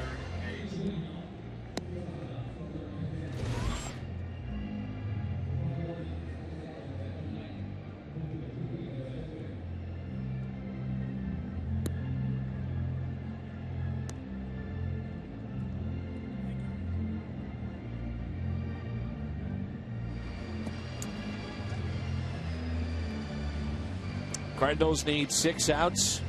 Simply put, from Edward Mujica, Chevy called to the pen. The Cardinals hope that the 5th pitcher is their last that they're going to use today, and Mujica is called upon to get 6 outs today. Look at his pitches over the last 7 days. Through 10 on Friday, 13 on Tuesday, so he's fresh, ready to go. Off day tomorrow. No problem with Mujica going or being asked to go 2 innings, and we'll just see if he's successful or not. Cardinals need him to be. And if you think about it, the road trip he barely pitched. Didn't pitch in any of the winning games that I can remember. He had no save opportunities, so he should be able to pitch 2 innings here and recover by Tuesday. A strike, and we're underway here in the top of the 8th. St. Louis with a lead of 6-4. They've out-hit Chicago 10-7. Long afternoon of baseball. I know the guys and gals in the scoreboard room here at Busch Stadium, they never miss a pitch. You know they're still into it. That's Bobby and Jared and the rest of the gang. 1-1 pitch. It's sharply out to left. And Castro is aboard. He's thinking 2. That ball gets to the wall. And a leadoff double for Starlin Castro. The tying run comes to the plate. 3-hit afternoon for him. Starting to swing the bat with a little more authority, like He did his first couple years in the big leagues.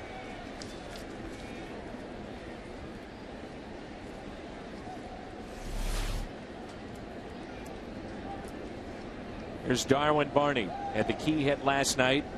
He represents the tying run. And guys, we're talking about anxious moments for this team to pick up a win, but also for Mike Matheny, you always are, as a manager, thinking ahead. What if? And what if Chicago can tie this game up? You have to be thinking in terms like that because, and again, it's not a positive thing, but he's the manager, and well, you have to be prepared for it. You got to be prepared, and you look at the pitching, and it's very thin right now because of the usage last night. You've got Sam Freeman. Well, there gets to be a time too where your pitchers know you don't want to use them, but you might get into a situation where you have to, and I think that's where players have to be, know that there's a possibility. Never wanted a manager ever to say that, okay, I'm totally off limits today, because I didn't want to be caught blinded. And all of a sudden they say, okay, you got to get up. But so when they don't want to use you, but you still have to be ready. A good example of that, and I thought you guys explained it perfectly the other night, was Jake Westbrook. And you have done your history in talking with Mike Matheny every day. And Mike told you, hey, be ready, because in talking about the pitchers, the next day starter, be ready. And I thought you two had discussed that properly and explained that clearly to everybody in our viewing audience, despite some beliefs. 3-1 pitch upcoming here to Darwin Barney. Runner at second, nobody out. That's a strike, and it's 3-2. Barney's been a thorn, hasn't he? Couple of hits today. Big hit in the 8th inning last night. Having a light hitting season. More of a glove man.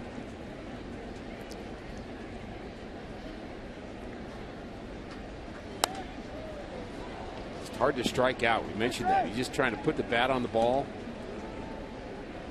Well, on Friday we were talking to some of the personnel with the Cubs, and they were remarking about several of the guys, and Castro, Rizzo, Barney, not so much Barney to the degree, but say that some of these guys are going backwards.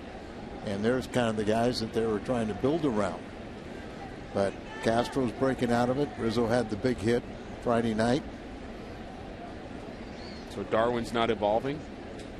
He's evolving, yeah. 3-2 pitch. Darwinism. Popped up. Cosma looking over for his second baseman to help him out, and Carpenter, I'm not sure he ever saw that until the very end, makes the play. And Cincinnati, by the way, wins their ball game 3-2. It's now a final. I was watching Carpenter all the way. He went back to the outfield grass at first and then started coming in. Just fooled off the bat, but he did recover and makes the play. This is Navarro. Talked about how the Cardinals had some interest in backup catcher and an excellent pinch hitter at the trade deadline.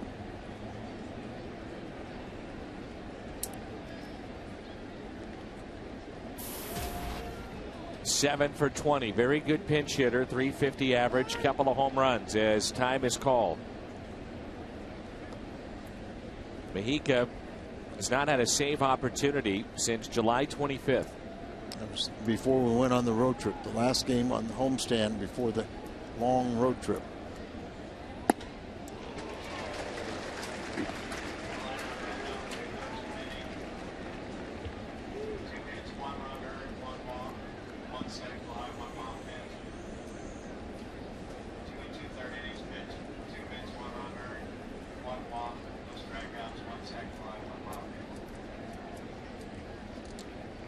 One out, runner at second.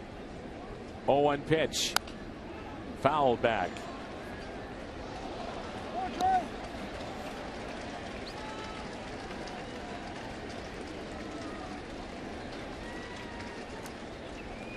seen a lot of fastballs and not the splitter changeup grip that is used by Mejica, who, by the way, started his career with the Cleveland Indians. You mentioned Cubs reliever we just saw was with the Indians.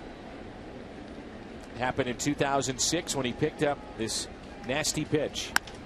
There's a fly ball lifted out to shallow left. Late break by Holiday, but he makes the catch. There's 2 down. This copyrighted telecast is presented by the authority of the Cardinals and may not be reproduced or retransmitted in any form. And the accounts and descriptions of this game may not be disseminated without the express written consent of the St. Louis Cardinals. 2 away. Jesus is 3 for 5 off of Mejica. So 2 outs and a runner at second base. David DeJesus. He's flied out. Walked and scored in the third. Grounded out to second. And popped out his last time up. Keep an eye on the pitch count for Mejica. Cardinals will try to squeeze 6 outs from him. Pitch number 14 here at the top of the 8th. It's a strike. The impeccable control of Edward Mejica. I was going to say that's one of the benefits of trying to get 2 innings out of Mejica. He's a guy that can throw strikes. And you'd think if you're the Chicago Cubs and you realize their closer's in there for 2, you might be a little bit more patient in that first inning and see if you can't get the pitch count up. He's only at 14 now, but again, just 4 pitches out of the strike zone. He's able to be very economical. 0-2. And you also had to burn another position player. Descalzo goes into third, so you could reset your batting order instead of being the second batter. Come to the plate for the Cardinals. You move him all the way down to behind Holiday in Freeze's old spot. 1 ball and 2 strikes. The last 2 innings save for the Cardinals was back in 2011. Fernando Celis at Houston.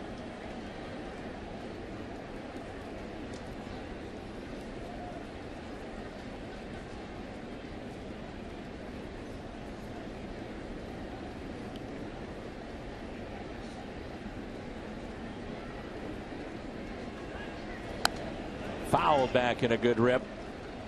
1-2. A lot of fastballs this inning from Mejica.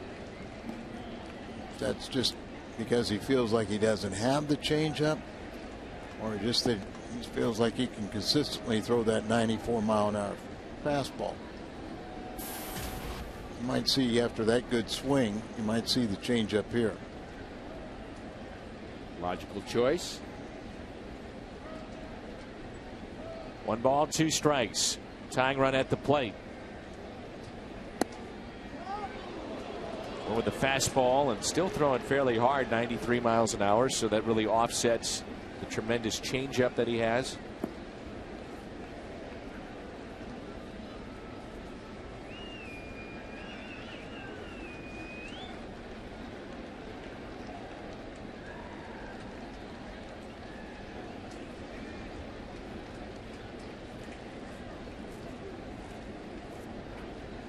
If you're wondering, Mejica has never had a 6-out save. He's never had a 5-out save. As far as the 4-out save, we've seen that a couple of times. He's done that twice in his career. You know, you were telling me about Rosenthal throwing all the fastballs, and now we're seeing Mejica, who sometimes it's almost every pitch is a changeup, but throwing a lot of fastballs. And we're told that, you know, the Cubs are not a very good fastball hitting club. I like mixing them up. Now, this is the big leagues, and you know they will eventually time it if they get enough swings at it. So let's see the changeup. The 2-2 pitch. Here it comes. The fly ball out to left. Holiday near the line, and he makes the play. St. Louis on top. We move to the bottom of the 8th. It's 6-4.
Boston Red Sox last year. Grew up a Cubs fan, is in for Chicago. Chevy called to the pen. This will be his 25th appearance. The ERA of about 4.5. 18 strikeouts to 11 walks. And a 6-4 lead for St. Louis. And I still haven't seen Eduardo Sanchez. I guess I'm going to have to go on the charter with the Cubs back to Chicago if I want to watch him pitch. Or maybe see him next weekend. Maybe see him next weekend. There you go. Oh, where would let you go? Because I heard they're serving, you know. In Chicago? On the charter. On the charter. Shadows shortly will be a factor. You see them edging closer to the plate.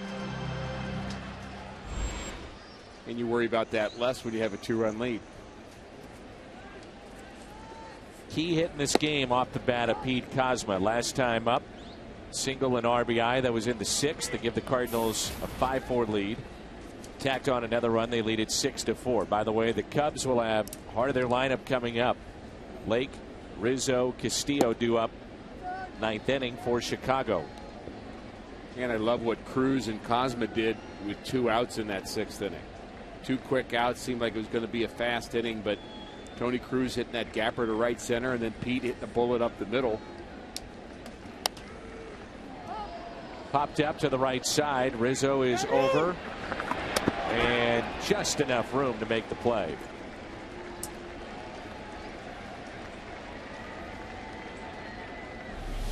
One away. Nice play over here, looking straight up into the sun. He's got the railing and the tarp to contend with. And he reaches over and makes a nice play.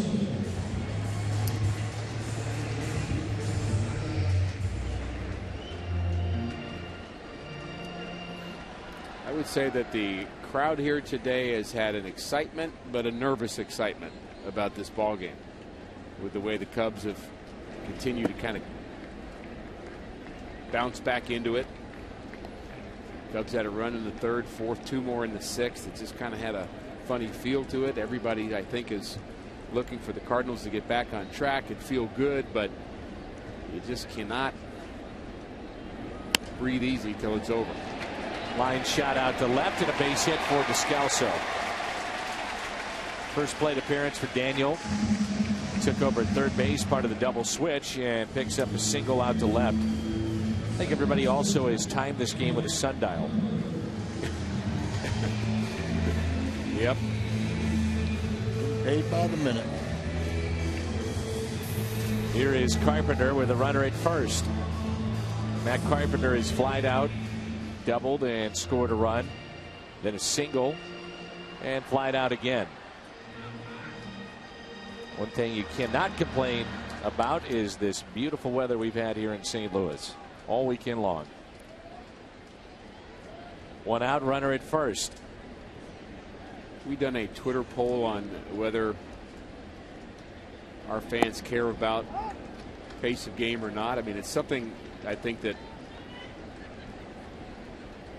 people have been around the game a long time. Maybe younger fans don't care. Maybe older fans do. I'm just curious what our fans as a whole would think about.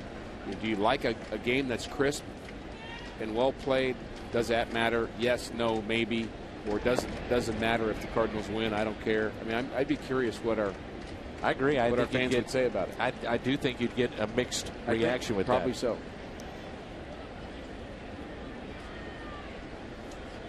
I think we'd be unanimous to what we would want. Carpenter drives it into right center field. That ball will get down. Descalso from first base to third base to the plate, and he scores. 7-4 as Carpenter has a 3-hit day. Picks up his 57th RBI. Another multi-hit game. Leads the National League in that department. Another double. He leads the National League in that department. His second double of the day. And he's also been good with runners in scoring position. So Carpenter sometimes is the guy driving them in, and sometimes he's the guy scoring them. He's really been involved in so much of the Cardinals' offense this year.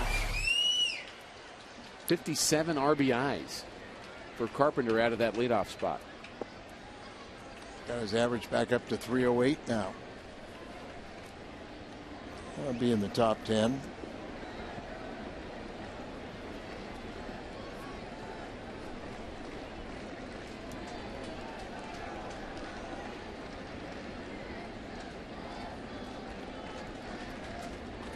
Shift is on for Matt Adams. Fly to center his first time up.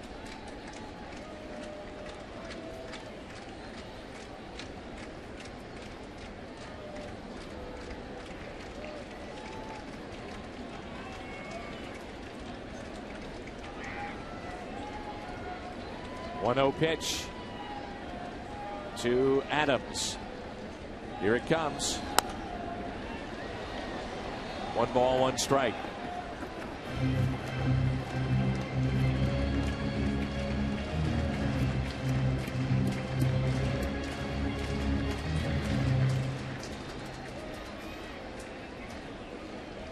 Three-hit games. Carpenter has 12 of those, the most multi-hit games in the league at 46.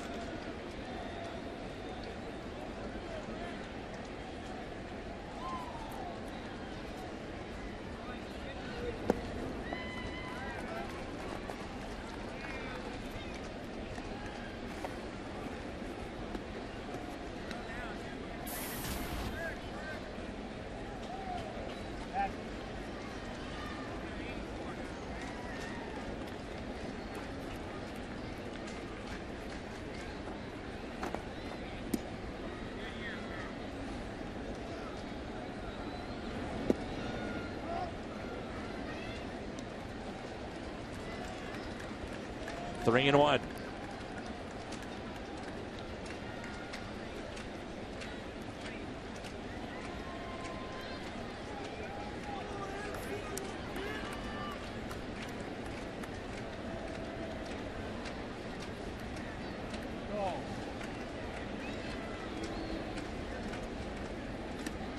Cardinals will enjoy the off day tomorrow. Get back after it Tuesday night. We'll have all 3 games for you on Fox Sports Midwest. A 3-1 pitch. Here it comes. And a walk to Adams.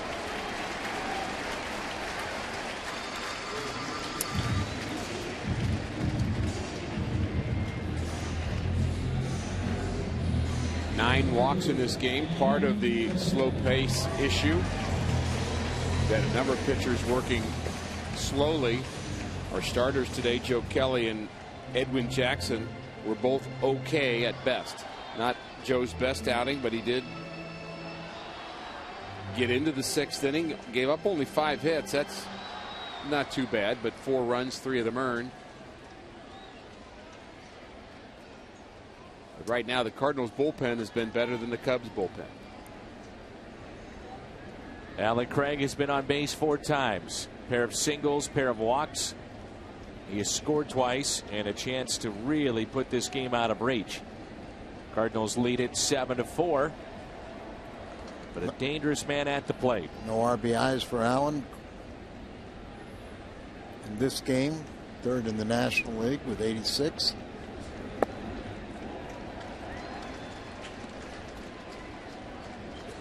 .459 average, 3 home runs, 74 RBIs, and with runners in scoring position this year. Talking about the team down I-70, the Royals now have won 7 straight series since the break. It's their longest series win streak since 1991. This is something. You've got Kansas City and Pittsburgh, teams that haven't had a sniff of postseason play in years. Have a chance to get in to the playoffs, and that's a good thing for baseball, I would say.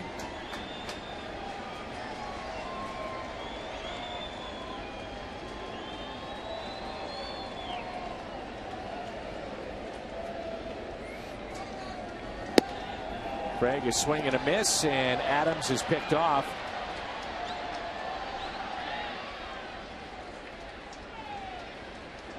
There's the out of Adams.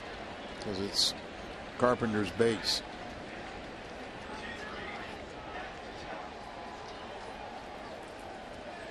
Carpenter makes the right choice right there. He's the better base runner of the two, so it's his bag. He could have taken off and gone to third, gotten in a run down there, but then you're stuck with Adams at second instead of Carpenter, so he makes the right choice. It's his base because he's the lead runner. I think there was, a double steal on that pitch or something. Where Adams was going, I'm not sure.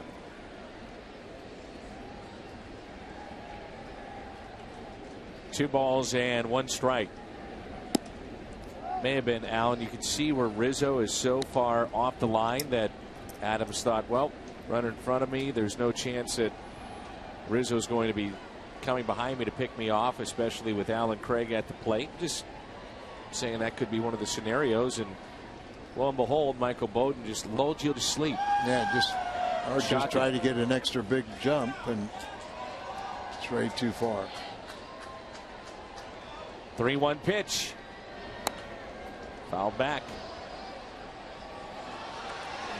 And, it looked like that Craig was trying to protect. Sure did. He swung at a pitch that was a foot outside. Yep.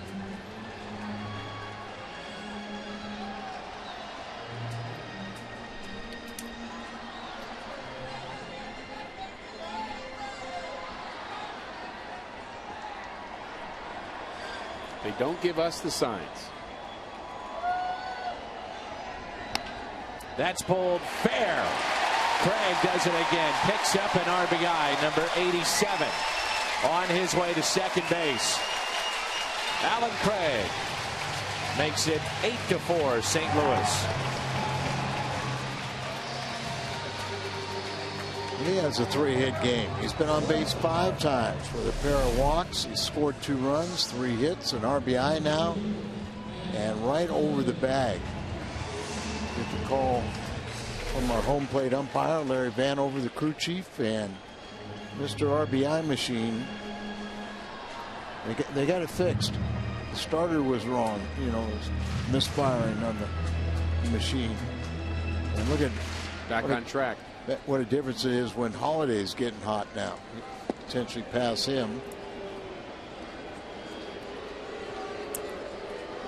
Craig had just been 3 for 19 in his homestand going into this game today. And as you mentioned, Al, on base all 5 times.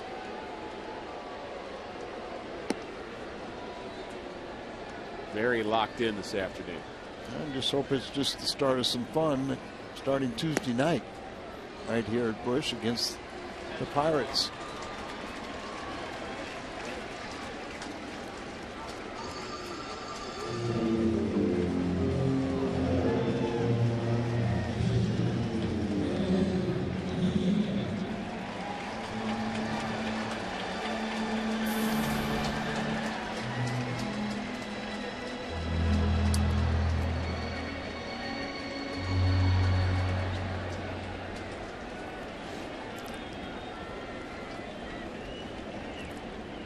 Two outs and 2 on. Edward Mejica at the plate. Good rip.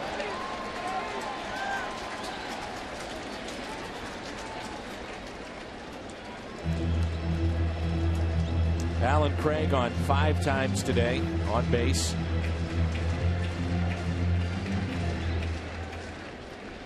What a day it's been for Allen. RBI number 87. Here's an 0-1 pitch to Mejica.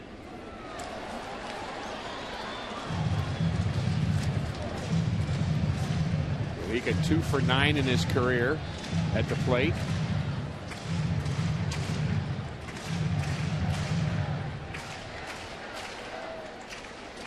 Make it 2 for 10 with 1 at bat this year.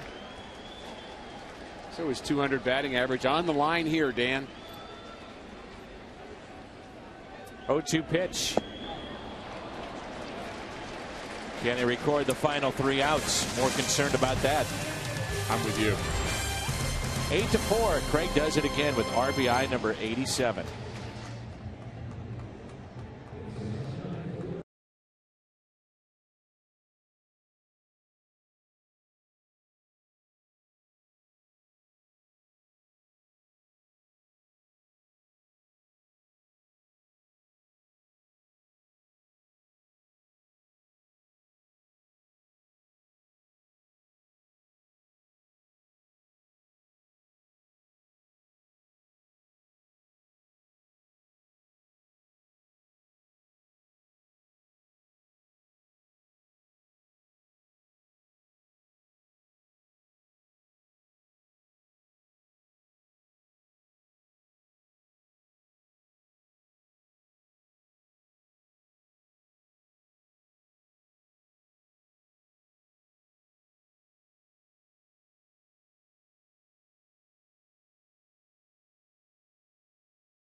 7th in St. Louis. Coming up after the game on the post-game edition of Missouri Lottery Cardinals Live, Pat Paris and Jason Isringhausen are standing by. They'll have a full breakdown of Joe Kelly's day. We'll get you ready for a big series against the Pirates. Plus, we'll have Mike Matheny's post-game comments and plenty of Cardinal player reaction. Edward Mojica, the Chief, looking to finish up. We go back to the booth, and Dan Rickenau, guys. Okay, as the Cardinals trying to pick up, Jim, as you well know, a 6-out save from Mojica. They've added some insurance. They've out-hit the Cubs 13-8. Both teams have stranded 9 on the afternoon. And it's 8-4 St. Louis.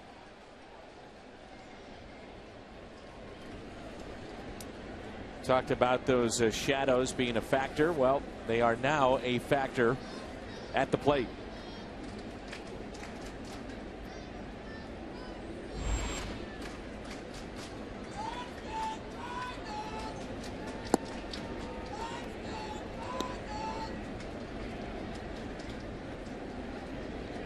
Junior Lake never faced Mojica. He came up right around after the All-Star break. It's tapped foul. 1 ball, 1 strike.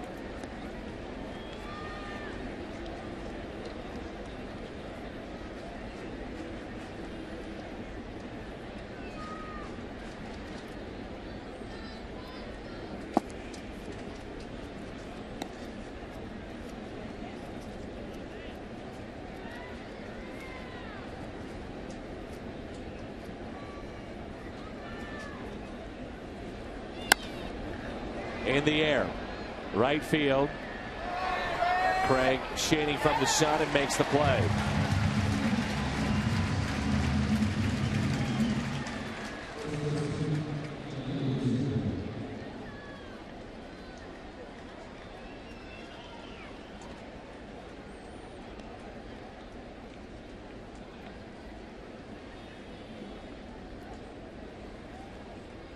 Anthony Rizzo with 1 out. Nobody on. Rizzo 0 for 4 against Mojica. There's that nasty pitch that we talk about. Was Mike Jorgensen the one that scouted Mojica before the Cardinals made the trade to pick him up for Zach Cox? And there's a ground ball. Tough play. Oh, nicely done by Daniel Descalso. How good was that? Very nice. That third baseman has all balls he can reach, and so he cuts off. A bit tough play for Cosma and tough play for Descalso, but he made it with ease. Going to his left, kind of just sticks the glove out, do or die. Very good hands of Descalso throwing on the run. Very nice. Big crowd on their feet with 2 down. Jorgensen would write in his reports, change up one night, splitter the next, as he tried to figure it out. Yeah.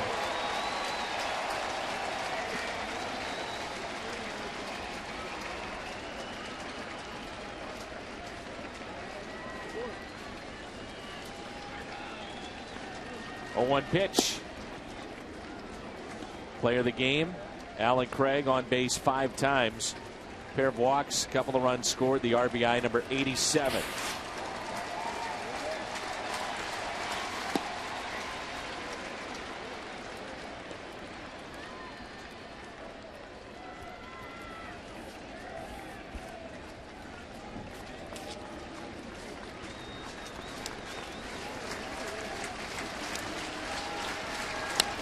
Fly ball. Center field, and they should do it. The Cardinals win it with a basket catch by John Jay. And the Cardinals avoid the sweep as they win Game 3, 8-4. Now, you know, sometimes day offs come at a wrong time. I think this one's coming at the right time for the Cardinals. They did what they had to do today, salvage this one, go enjoy the off day, and then come be ready to play for the rest of the season. What a difference a day can make. The Cardinals certainly going in the right direction here this afternoon. Offensively, 13 hits for the Cardinals. Another decent start from Joe Kelly, and the bullpen closes it out. On to the postgame show. Mejica picks up save number 31 as he gets the final 6 outs.